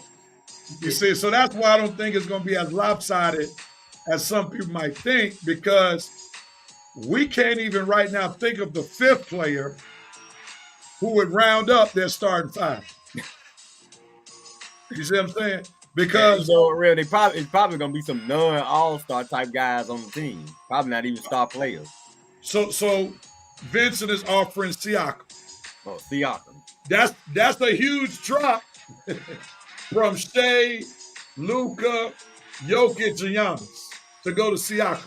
Not to say Siakam's trash, but so the rest of their roster would be like Siakam type players, or less than Siakam. Don't forget Hill. Buddy Hill, he's shooting guard. Right, Buddy Hill ain't never been no all-star. That's my point. They got to throw some guys on the team. My guy from Indiana, the one Nembhard went to Gonzaga. Nembhard. Oh, he's not American? No, he's from Canada. Oh, Lord. R.J. Barrett from Canada. Like, you see what I'm saying? Mm-hmm. Those are the guys that will fill out the rest of the roster. So that's why I don't necessarily think. Now, name the people you said. Jokic, Greek Freak, Shai, Luka, Siakam. What about Wembanyama? We forgot him. Okay, yeah, Wemby, yeah. Yeah, Wembanyama. Wemby would be that top five. But after Wemby, who else then, Coach? Probably Sabonis. That's It's solid. gonna I be mean, a drop. he falls in the realm of Siakam. You got Jamal Murray from Canada. Jamal Murray, yep. Jamal Murray on the way down now. Fringe. But he's solid. He's solid. Yeah. Like I say, they probably gonna have to say they probably gonna be like, you don't have to be voted an all-star. They probably just gonna pick the team. Yeah, you got to. You got to. So that's my point. Like, they don't have like a big bullpen to choose from that keeps the same level of play like their starting five would. And I think the American team, they have enough players who are at least somewhere near that stratosphere. They may not be superstars, but they're somewhere in that stratosphere. Now, it may now. Let me rethink this thing, because you're looking at, let's take away Steph, Bron, KD. Now we may be getting a little lopsided right there. Yeah. So that may be some truth to that as I'm thinking about it, because you're looking at Tatum, Jaylen Brown, Tyrese Halliburton. They don't measure up to those international. Big man gonna be Miles Turner. Bam Adebayo. Yep. Wait a minute. He American? I thought he was international. I don't even know all the American big man, and I don't want him beat on the team. Yeah. Or Mitchell Robinson. Yeah, it's gonna be interesting. All right, we've exhausted our time on this one. Right. ATL rides up. What's up, Tom Davis? Gotcha. The VP said, gotcha. It'll be fun. I can't wait for your show. The Saturday after that game should be fun. Jesus Shuttleworth needs to dust off his sneaks for the America squad. That's a good one. All right, let's go to the next topic. Oh, man, that's funny. Hello. Rodgers to the Steelers. Oh, boy. Go. He finally got his quarterback. I got my quarterback. What you got to say about the quarterback, Coach? Go. Be honest. He was the best choice available. And I think he was already signed. He just played that I'm vacationing and I'll be there when it's time, which he did. And I think I told y'all last week he's gonna be there this week. And he is whoop-de-doo. So they keep everybody bring up these little known facts. On one hand, he was 5-12 with the Jets, but we talking about the Jets. Then they look on the other hand, he had more touchdowns than Josh Allen. Then on the other hand, he did this. Then on the other hand, I just want him to win games. I don't care how he does. I don't care if he throws for 200 yards. I just want him not to turn the ball over. If he can go for 3,800 yards and have 28 touchdowns and 11 interceptions. That'll be a winning formula with the Steelers. That's all I want him to do. I ain't expecting him to come out and set no records. I just want him to play solid football. You know, everybody expecting him to come out there and be the great savior. No. Just don't turn the ball over, Aaron. Don't try to run. And use the middle. That's what the middle's for. Use them big old greedy tight ends you got. You know, just play solid football. I ain't expecting a whole lot of him to just break records. Red. I'm just glad this whole saga situation is over with. Now we can move on with our lives. Cousins. I know coaches relieved that he ain't got to worry about no Kirk Cousins. Look like the Falcons stuck with that. Hallelujah. Look like the Falcons stuck with that $27 million price tag for Cousins this year. So unless another team come calling or some injury happen in training camp, Falcons just stuck with Cousins. And like Coach said, Rodgers just needs to be solid. He ain't got to be MVP. Aaron Rodgers, like I say, just don't go over there turning the football over. Use the weapons that you have.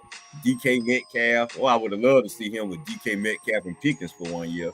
But DK Metcalf and whatever other receiver the Steelers throw out there, plus the running game and plus that defense. That's it. That should be enough to make them competitive in the AFC North. But wow, you the old man in that division now. You got Lamar, you got Burrow, and you got I don't know who Cleveland quarterback is. So it's gonna be interesting right now. So. Shador. Going back to the last topic, the VP said even Jesus won't be able to resurrect the American game enough to overcome the international players. To this topic, he says Tomlin's career will be in Rodgers' hands, shaking my head. But no. Oh my God. No, let me finish. I'll come back to it. Aaron's hamstring just entered the chat. We're done, boss. We're not assembled like the Avengers. We will be shutting down around week 7. So, Coach had a big comment after this comment. What is your response to that, Coach? I know a lot of people saying, well, this Tomlin jitters, they're gonna be up and trying to get they're getting a high draft pick this year because they're gonna finish in the bottom of the division and in the bottom of the AFC. Are they forgetting that this same coach went to the playoffs with Duck Hodges? Yeah, I don't even say anymore. Duck Hodges. And Aaron Rodgers is infinitely better than Duck Hodges. So come on, man. His career ain't in Rodgers' hands. All right, Coach. Let me rebut you. Oh, now you gonna kick my butt? Uh-oh. No, I ain't gonna kick your butt. I'm gonna give you a rebuttal right here. All right, so let's remember you're banking on Aaron Rodgers being better than he was the last 2 seasons. You're hoping he has some semblance of being Green Bay Aaron Rodgers. You don't want no part of New York Jets Aaron Rodgers. And remember, those are his last 2 years. Hurt 1 year, underachieved the second year. And if the truth be told, the New York Jets offense on paper last year is better than what you're going into the season with this year as the Pittsburgh Steelers. The other point is, part of what I believe the VP is saying is tied to folk in Pittsburgh getting disgruntled, where you're talking about Tomlin having above 500 record, but within the last 7 to 10 years, no playoff wins to accompany those winning records. So winning, going 10-7 or 9-8, what has that done for the Steelers in the past decade?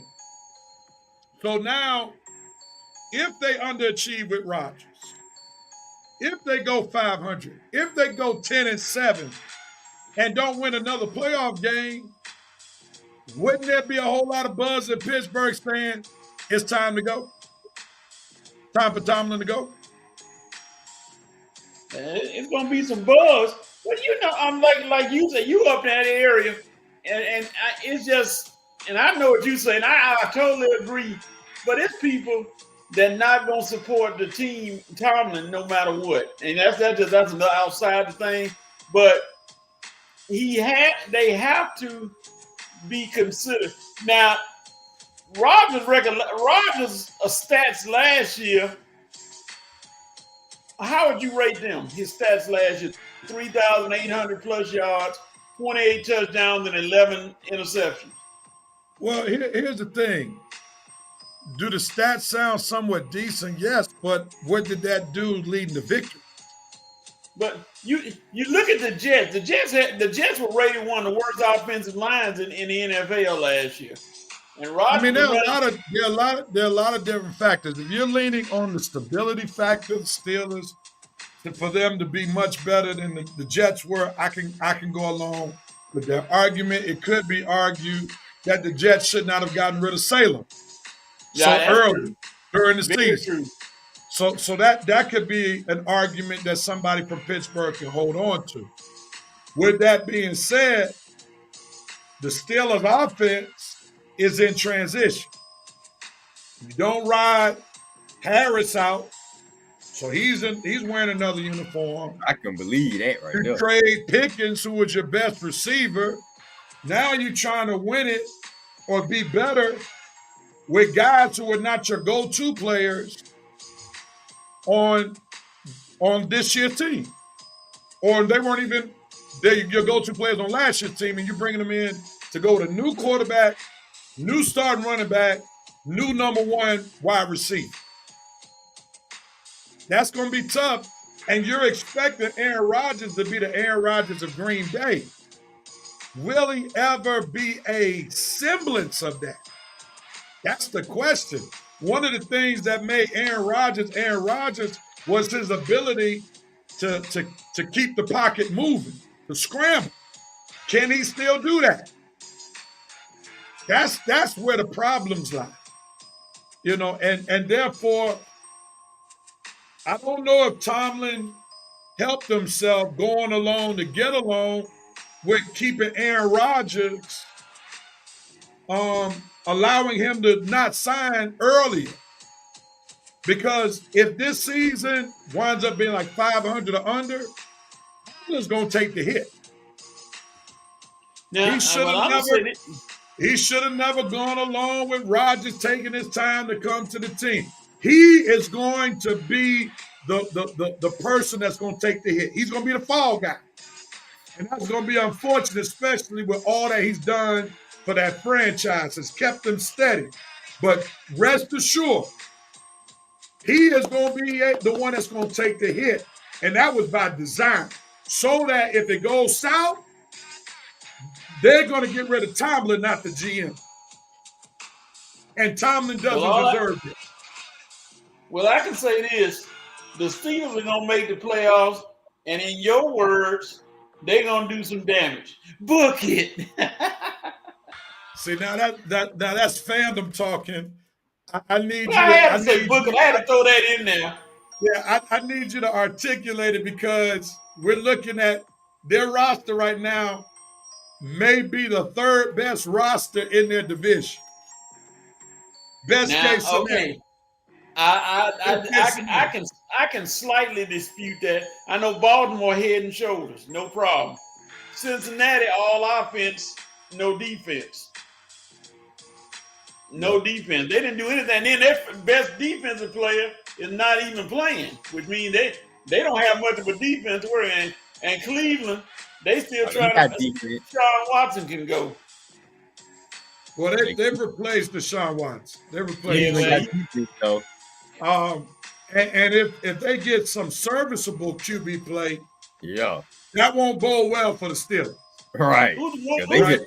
Cleveland just need a solid QB play. Solid quarterback. Defense. Who the running back for Cleveland? I'm sure that guy they drafted to do something. They'll find one. Well, now you're trying to get them to find one, so that means but let's not get too much on Cleveland. It's not hard to find a running back, coach. Let's not spend too much time on Cleveland because they weren't part of the 3 hours. Yeah, I'm not going to spend time on Cleveland. Coach tried to throw Cleveland in there, and I was talking about Cincinnati. That's going to help him out right there talking about Cleveland. And then all the teams in the AFC West are scheduled to be better than the Steelers. Oh, that's who they play this year? No, I'm just saying in terms of he's saying the playoffs. Oh. So you're already looking at second best case scenario in your division, third probable case for your division. Then you got the AFC West. All of those teams are going to be good. The Chargers are going to be better. The Broncos are going to be better. And we already know what the Chiefs are going to do. And with Pete Carroll, there's probably a bump with the Raiders where they may really compete. So we're not even talking about the other 2 divisions. And you still got Miami that's pretty solid in the AFC East. So the Steelers going to have to struggle just to get in the playoffs.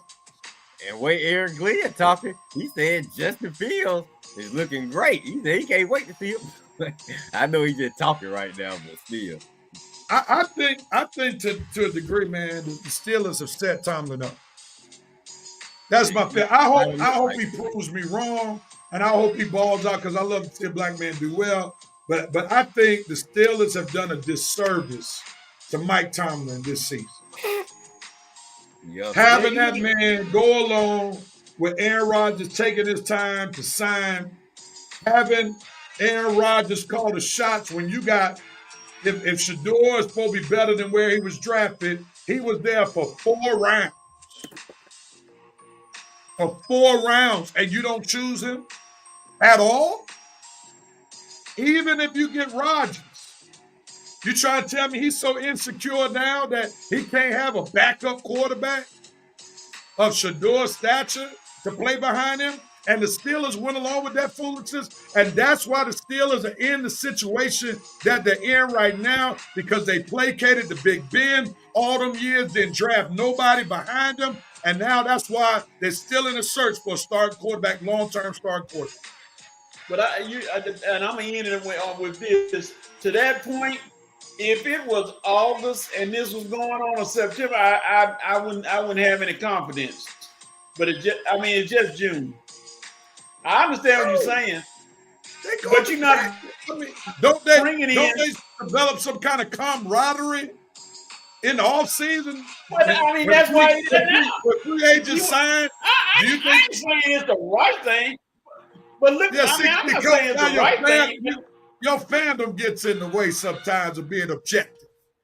Like Coach, but okay. If any other team would have gone through this, you would not be talking about, I'm really not concerned because it's June. You would be saying, No, I didn't say I wasn't concerned. Oh, no, I'm far from it. I ain't saying a concern, but I just look at the way that they did this with the alternatives that they got. Mason Rudolph, Skylar Thompson. You didn't pick up anybody, get anybody that was worthwhile, and even floating Kirk Cousins' name around there was even worthless. So, let me say it like this, Coach. You should be even more bothered by the fact that Aaron Rodgers hijacked your team. Here's the reason why. This man was not the same player coming off that injury. We know he's not mobile. What we do know about your division, 2 out of the 3 teams that they'll play, Cleveland and Baltimore, they have solid defenses who can get after the quarterback. If Aaron Rodgers goes down, who you turning to? The season's over. Because you got Mason Rudolph, because you got that other guy, and Aaron Rodgers kept y'all from drafting at least Taylor Gabriel from Oregon. Shador said. And to that point, if Joe Burrow, they still got Ohio State. They still got the guy from Ohio State, real. If Joe Burrow or Lamar Jackson go down, is their season over? Huh? If Joe Burrow or Lamar Jackson, is their season over? I mean, but they are in better shape. But Coach, let's not go there. Who's more prone to be injured? Joe Burrow, Lamar, or Aaron Rodgers? A 40-year-old or 30-year-old or late 20-year-old? We can say that about all. We can say that about all 32 teams. If Michael Penix goes down, I mean, we can say that about all the teams, Coach. Come on now. We're talking about what is more. I can bet this. Who's more prone to get away from the pass rush? Joe Burrow, Lamar Jackson, or Aaron Rodgers? Who's more prone to get away from the pass rush? Right. My point exactly. Lamar Jackson. So my point is, your team needs a backup because your quarterback is old, number one, can't scramble like he used to. He hasn't shown that he's able to lead a team the past 2 years in New York. So your team, more than any other in your division, needed a backup. And y'all don't have a backup. Yeah. But watch this, Real. I want to see you laugh when I say this. Wasn't Tom Brady over 40 when he won? Okay. Well, Coach just offer it. I don't think Coach taking this serious. I'm gonna have fun with this all year. Well, my rebuttal to that is, remember, when Tom Brady went to the Tampa Bay Buccaneers, that team was only a quarterback away. They had everything else in place. And all they needed was a quarterback that was better than Jameis Winston. So that's a different scenario. All right, we're going to move from here. Rodgers was intimidated by the popularity of a college kid. The Steelers placated him as a result. They would suffer setbacks as a result. Coach, stop being emotional. Use your logic. Rodgers is going to be bad for your team until proven otherwise. Bitch, you better worry about the 49ers paying Purdy all that money. All right, I'm going to come back to that statement right there, the last part. Mason Rudolph clipboard just chat. We plan on being used often this season. So here it is, Coach, last time. And we got to move off because we still got one more 5-for-5. And we've clearly gone off the 5-for-5 spirit. And I kind of figured that was going to happen. So he said, Rodgers is going to be bad for your team until proven otherwise. Now, I saw you a part of a post of a diehard Steelers fan who's a female. And she's not the only one who feels this way, where they are not rooting for the Steelers because of the signing of Aaron Rodgers. Now, I asked the question, why would Steelers fans, who are some of the most diehard fans in NFL, take that stance to not root for a blue blood NFL team because of the signing of Aaron Rodgers? And mind you, he was not a divisional rival because Green Bay is not in their division, nor is Green Bay in the AFC. So why is it, and I need you to answer that question before you shift, because I know a shift is on the move. No, but why would fans not want to support your team because of the signing of Rodgers? Well, it really doesn't help the stereotype. Well, I ain't gonna say stereotype. The feeling they have toward Tomlin as it is. So this only made it worse. And this only elevated it. Getting an old quarterback. Now they're gonna. All I've been seeing on the pages and everything is this Tomlin first losing season. Tomlin can't do this. Tomlin did this, and it just made it worse with getting Aaron Rodgers. Now, like you said, did Aaron Rodgers make the situation? He's under a lot of pressure, even though he probably don't care about it. He's under a lot of pressure because he has to win. He can't go in there and have subpar performance because of who he is. And I hope nobody is actually thinking about what you said about him being the old Green Bay Rodgers. You're not gonna get that. I don't care what you do. I don't care if you're getting bionic legs. You're not gonna get that. Like I said at the beginning, I just want him to be serviceable enough to not lose games and not put himself in a situation to lose. The first thing that ticked me off was when they let Justin Fields go. I was looking for Justin Fields to be the quarterback. I said, okay, we got Justin Fields signing, and then they let him go. That disappointed me. And then on top of that, let Russell Wilson go. I'm like, well, dog, where are you letting all your quarterbacks go? Well, Coach, if we're honest, y'all let Justin Fields go during last season. Well, so you all gave him absolutely no incentive to sign.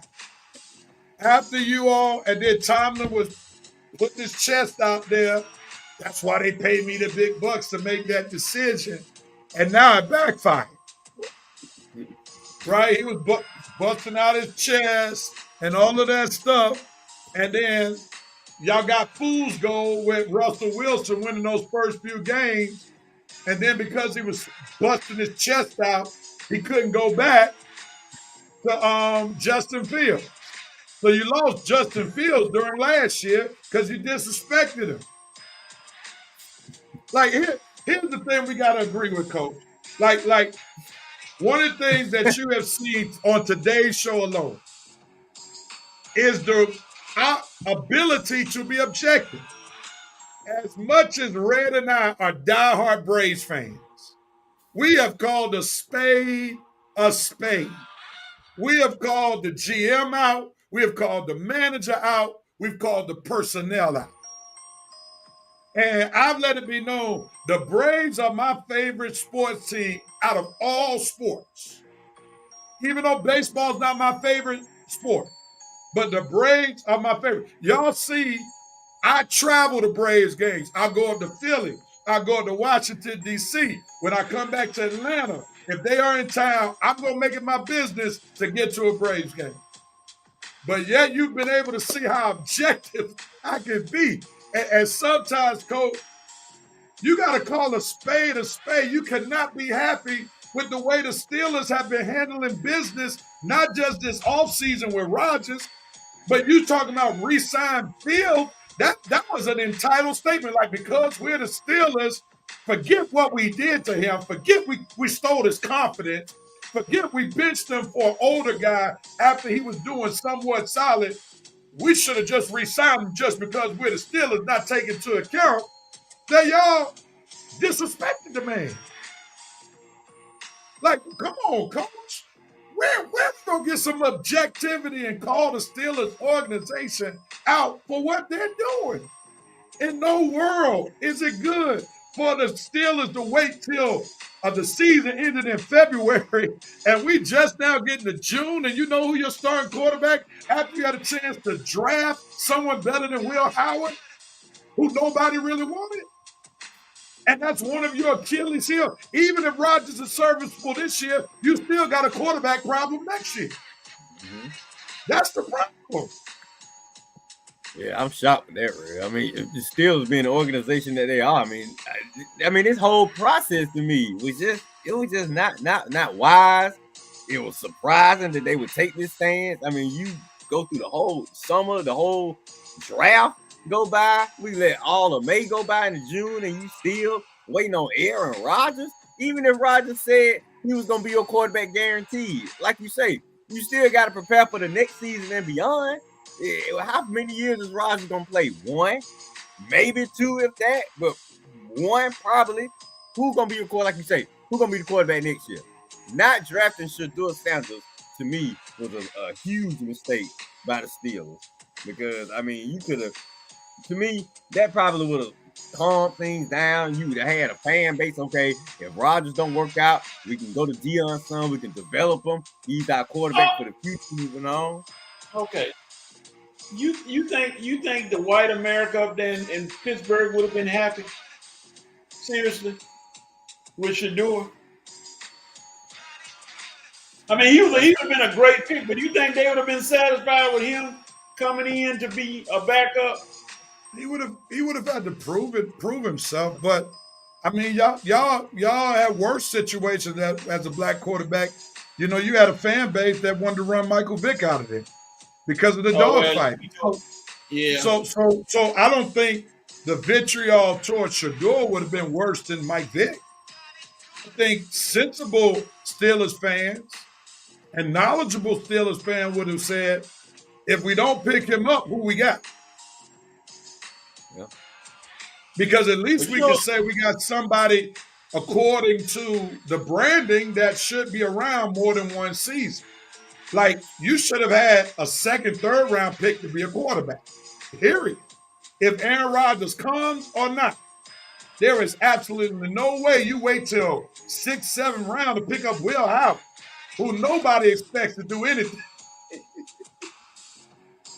I don't even know if they'd gone back to Ohio State. If he could, he would have been the star. Hey,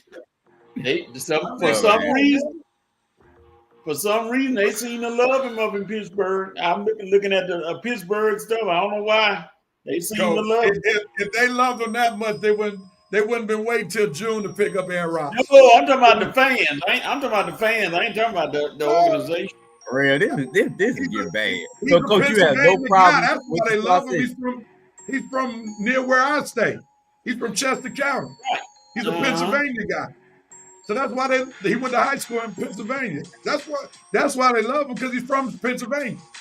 Oh, okay. That's what. Okay. Yeah. So, Coach, you got no problem with the way with this process.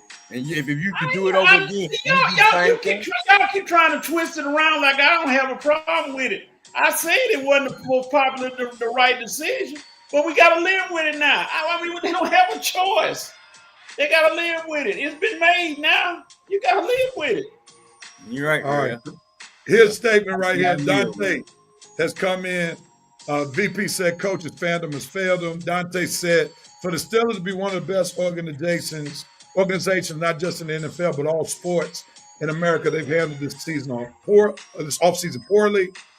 The VP said they should welcome someone like Shador. They had a great Grappis.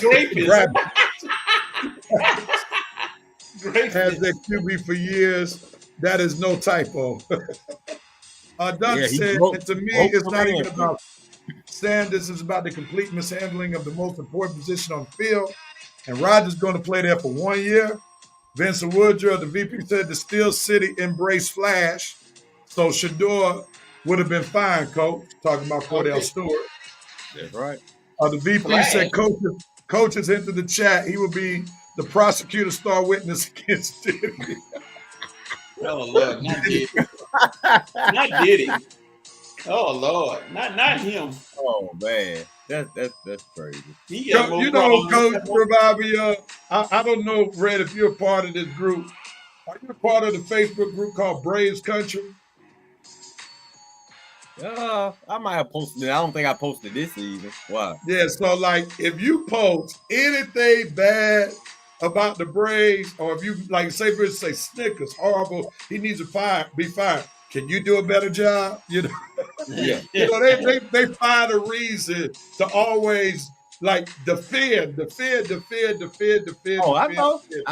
Real. I see it all the time. We witnessing it now. We've been witnessing it for years.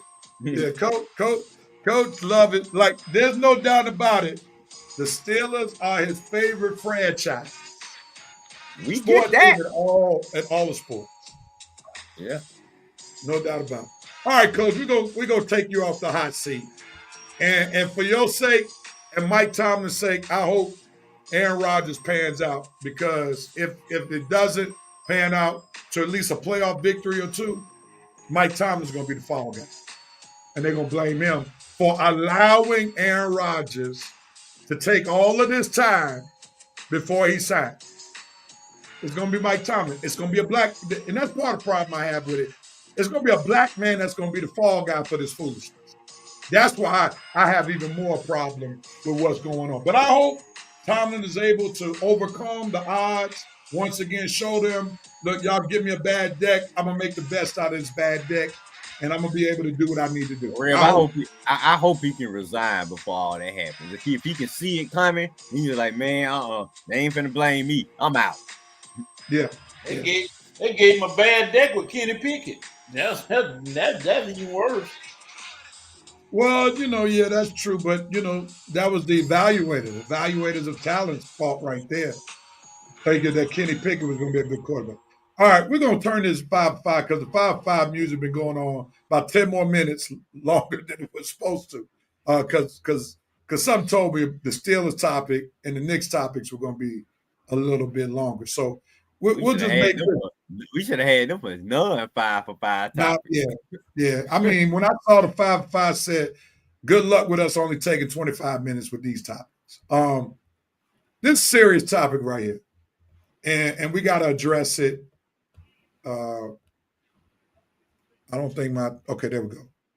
So Caitlin Clark, the question is she a victim of reverse racism? We know that she gets a lot of praise. We know that she is the cash cow for the WNBA. The notoriety of the WNBA is off the charts since she's been in the league. We know that arenas are being used that normally not used when she comes to opposing team cities. Atlanta moved their game from where they play to where the Hawks play. The Las Vegas Aces last year moved their game from where they normally play to a larger arena. Baltimore sought to move their game to a much larger arena. Unfortunately for them, she was on the injured list.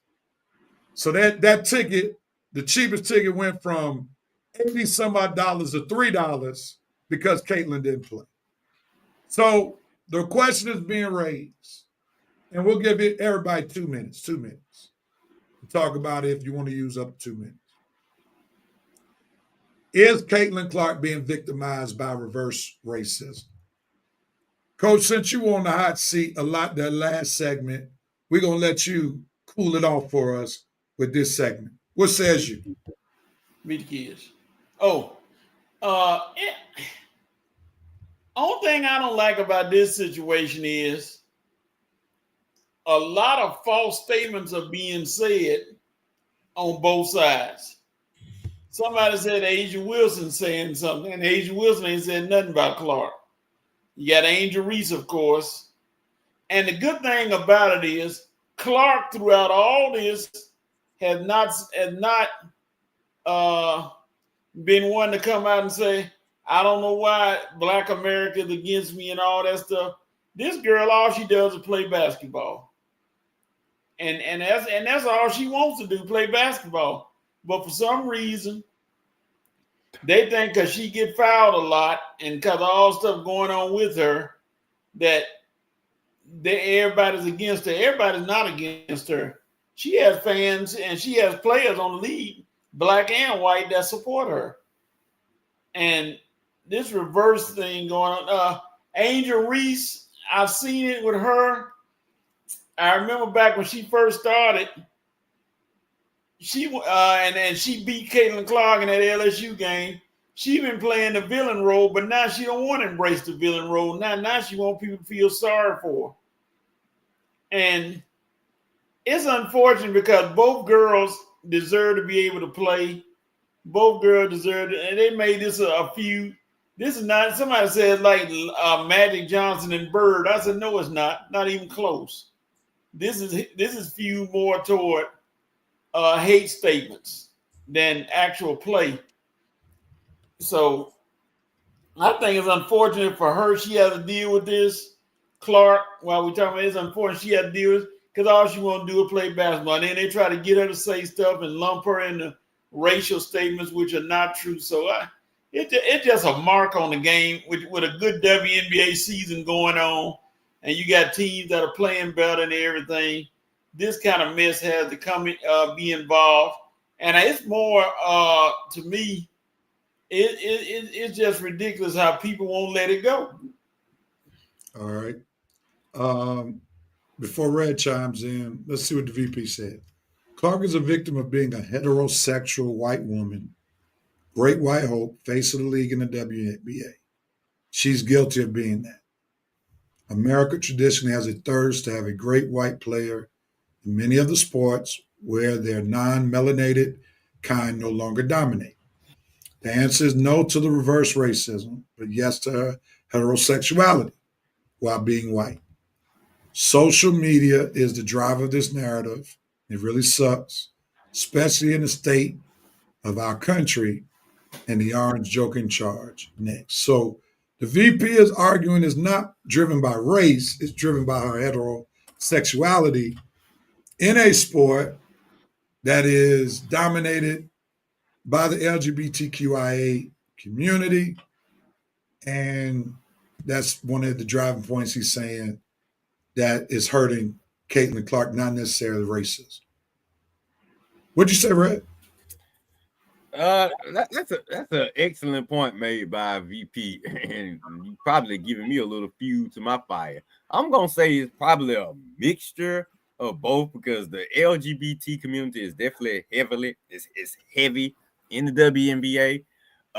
But to suggest that no racism is involved in this, I would have to say that's not 100% accurate because you got, like you say, an American white girl, and then what people want to make her biggest rival, even though in lots of basketball aficionados' eyes, like Rev, it's not even close. But people want to make Angel Reese her rival, and that being Angel being a black girl, and the fact that they had their battle in the NCAA championship a couple of years ago with Angel coming out victorious, doing all like that, and Caitlin being humble. And of course, you're gonna have the Black America defend Angel for her, you know, exciting way she celebrates. And of course, you're going to have white America defend Caitlyn for her humbleness and in defeat and all that. So I think, but it's more so social media when it's the black and white thing. Media, I say, Vince, you got the heterosexual thing right. But as far as the racism battles, I think it's more social media because you got more black women defending Asia. And I don't really think you have more white women defending Caitlyn, but you probably have more black guys defending Caitlyn, which irritates or infuriates the black woman sports fan, probably saying, well, gee, you guys are defending her more so than you've ever defended some of the WNBA players. Well, I mean, like it goes back to the heterosexual and homosexual thing. Well, you're not gonna have too many brothers, too many guys at all defending any members of the LGBT community unless they are a member themselves. And like I said, when you got a lot of heterosexual brothers, fans, and you have a league that's homosexual, LGBT, it's gonna be hard to find a lot of brothers that's gonna defend a lot of those sisters over there. We won't have a problem defending Caitlyn Clark because number one, she's talented. Number two, they know she's a heterosexual, and like I say, she actually is very profitable and brings a lot of money to the league, and we all know that. So I think it's a mixture of both, but I think most of the social media debates would lend more to the racist debates, whereas the media, the American media debates, probably notices more of the sexuality part of it. So it's a mixture of both. I think Caitlyn handles it brilliantly. Like I say, she's never gonna be the one to come out and get upset. Like I say, in her mind, she's just a ball player. I think Angel probably does too much more, probably makes too many more statements. Angel, if you had the Caitlyn Clark mentality, I think you would be okay too. Don't stop addressing all this stuff, Angel. Stop addressing it. Stop making statements. And you say the media accused you of being sexualized, even though you're doing it to yourself. But if that's your thing, that's your thing. You don't have to explain it to anybody. Just you don't have to live up to anything. I just think if you stop making these comments, because you don't see Caitlyn making any comments. You're making the comments, Angel. That's probably why it's easy to vilify you more than Caitlyn, because she's not talking. You stop talking. Just play your game. Let her play her game. Maybe we can stop all the comparisons. But if every time the Chicago Sky and the Indiana Fever play, or if every time the media bring up Caitlyn Clark's name and Angel had this, and get all upset with it, yeah, they're going to keep making this thing a rivalry. So if you just say, look, I don't have no problem with Caitlyn. I respect her. She's a member of the WNBA like myself, and I love competing with her, and just leave it at that. Don't make no big deal about things. Don't turn this into a racist thing. Then maybe some of this stuff will cool down. But like I say, Caitlyn Clark and Angel Reese aren't Bird and Larry. Like I say, her talent is so much higher than Angel Reese's. Like Rev said, it's not even a comparison. But I think more of the social media debates keeps up the racist content, where I think the American media keeps up the sexuality content. And I think I'll leave it at that. All right. VP said they're trying to make a mediocre player her rival, which is another social media narrative. Flat out joke. I agree with Red. There's a small bit of racism when it comes to most of her fans that come over from her college days. Race baiting is a hot topic, and it warrants clicks. They need to stop. Bottom line, folks need to stop trying to damage the league's cash cow. The $1 billion deal and higher wages doesn't happen without Clark. Nope. If Asia is being pragmatic, she'll recognize she's the best player in the world and doesn't need to be the draw in order for the league to continue its success. Embrace Clark and be done with it. Yeah, I agree. I'm not going to add too much, but I think to the VP's point, and this is social media driven, they're the ones trying to put Angel Reese on a pedestal that she hasn't deserved. Mm-hmm. Like, that's why they can't use the Magic Bird comparison, because on the basketball court, Magic and Bird were equals. Angel Reese and Caitlin Clark are not equals. Caitlin Clark surpasses the ability Angel Reese. Like, Caitlin's probably better than Angel Reese ever since she was in middle school. All right, the bottom line is Caitlin has a skill set. And listen to me clearly, that no other player in WNBA history has. Nobody in WNBA history has been as box office as Caitlin Clark. And Caitlin became box office to the level that she has because her skill set, which is being a deep three-point shooter, is what evolved the NBA game where some of us who are purists don't like. But that's what the NBA game is all about, three-point shots. And she's been able to translate what's popular now in the men's game, in the women's game, and plus she can pass the ball. Right. She had this following before she came to the WNBA. And where it becomes racism for me is when we see too many black folks on social media suggesting that she's getting all this hype because of her color. No, it's because of her play. Right. Period. She has not played in the WNBA more than 1.5 seasons, and she's already in the top 3 in triple doubles in WNBA history. She took a bottom feeder team and made them a playoff team last year.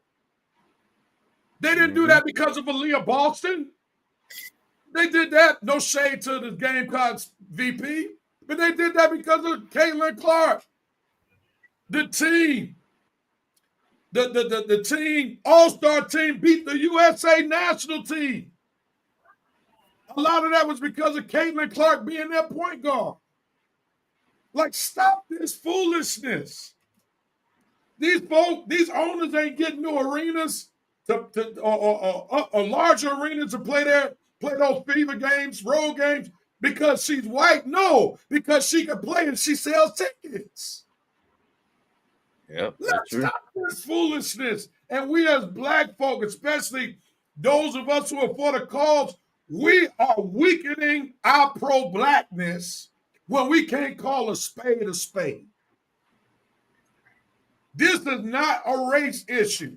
Caitlin Clark, by far, is the biggest draw. If you want to argue if she's the best player or not, yeah, have that argument. You can say Asia Wilson is the best player. You know, you can say Coach's girl Collier is the best player now, whatever. But when it comes to who's the face, who's the cash cow, it's not even a discussion. There's a reason why the WNBA signed their new TV deal once Caitlin Clark got in the league. Mm-hmm. There's a reason why they did it, and they jumped on it quick, fast, and in a hurry. She played one season, and they're making more money in TV contracts than they have had altogether in the history of the league. So let's stop foolishness, and I'm going to talk to my black folk. It's black folk on social media who are making this about race.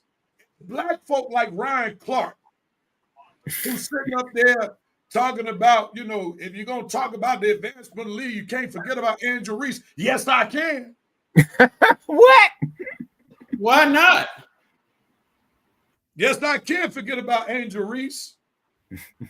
Does she have a great social media following? Yes. And all of it ain't because of basketball. And I know Red can say amen to that. Just don't Amen. roll with that and keep going. It ain't because of basketball. It's because of her provocative nature that she posts that has driven some of her social media.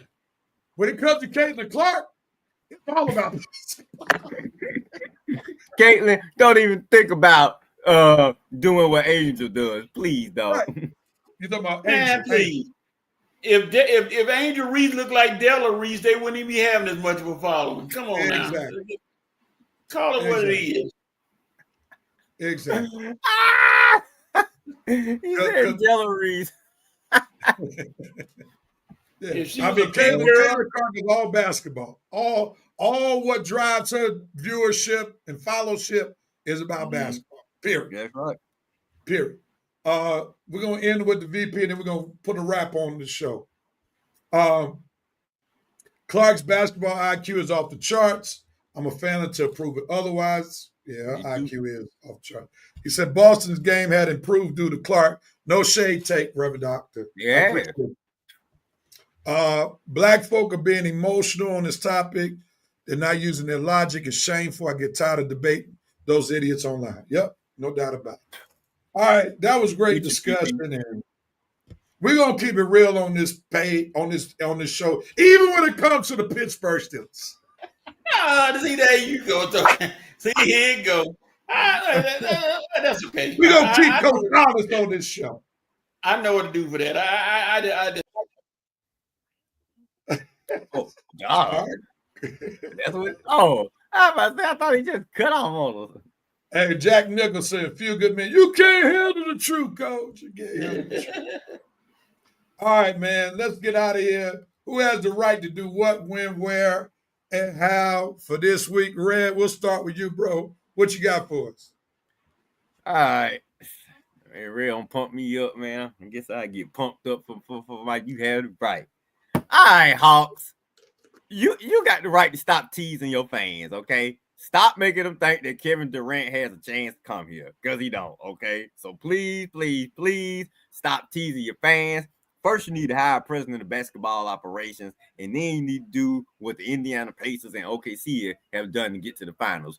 Build through the draft. Stop having these fans get all excited because you thinking about bringing an old 37, 38-year-old Durant here. First of all, he really want to go to the Knicks. Second of all, even if he did want to come down here, that ain't going to be enough to take us anywhere. He is not in his prime, and Trae Young going to be out of here in a year or two. So, Hawks fans, you have the right, like me and Rev told Coach, you have the right to please have some realistic objectivity about this Hawks teams and realize that they are going nowhere fast as long as Trae Young is still leading this team. Okay, done. Wow. I didn't expect the Hawks take right there, but great take. Coach, who has the right to do what, when, where, how? Kirk Cousins, you had the right to report to camp because don't nobody want you. Oh. Coach, you better be careful now. Aaron Rodgers pull a Hey, you tell the truth now, Coach. No, Kirk Cousins will not be wearing the black and gold. He costs too much. Coach, you better wait till the NFL trade deadline before you make that statement, man. He costs too much. Wait till the NFL trade deadline before you make that statement, Coach. All right. It's going to be a positive one. Pacers, Thunder, you all have the right to make this an epic NBA Finals, even though fewer eyes will be viewing it. Game 1 was a great start. Let the next games follow suit. And even though it may not be the most viewed NBA Finals, let it be one of the most competitive ones. So that's what you all have the right to do. All right. Let's see. We got one comment. The VP said, great show, fellas. I did my best to lead our Revenite Nation Coalition. You held it down by yourself, bro. Excellent job, Vince. Yeah, excellent. You held it down by yourself. Have a blessed and safe weekend, fam. I'm slamming down the gavel to end the Red and Red Sports Show. Appreciate you, VP. You earned your office today. No doubt about it. You earned it. You held it down.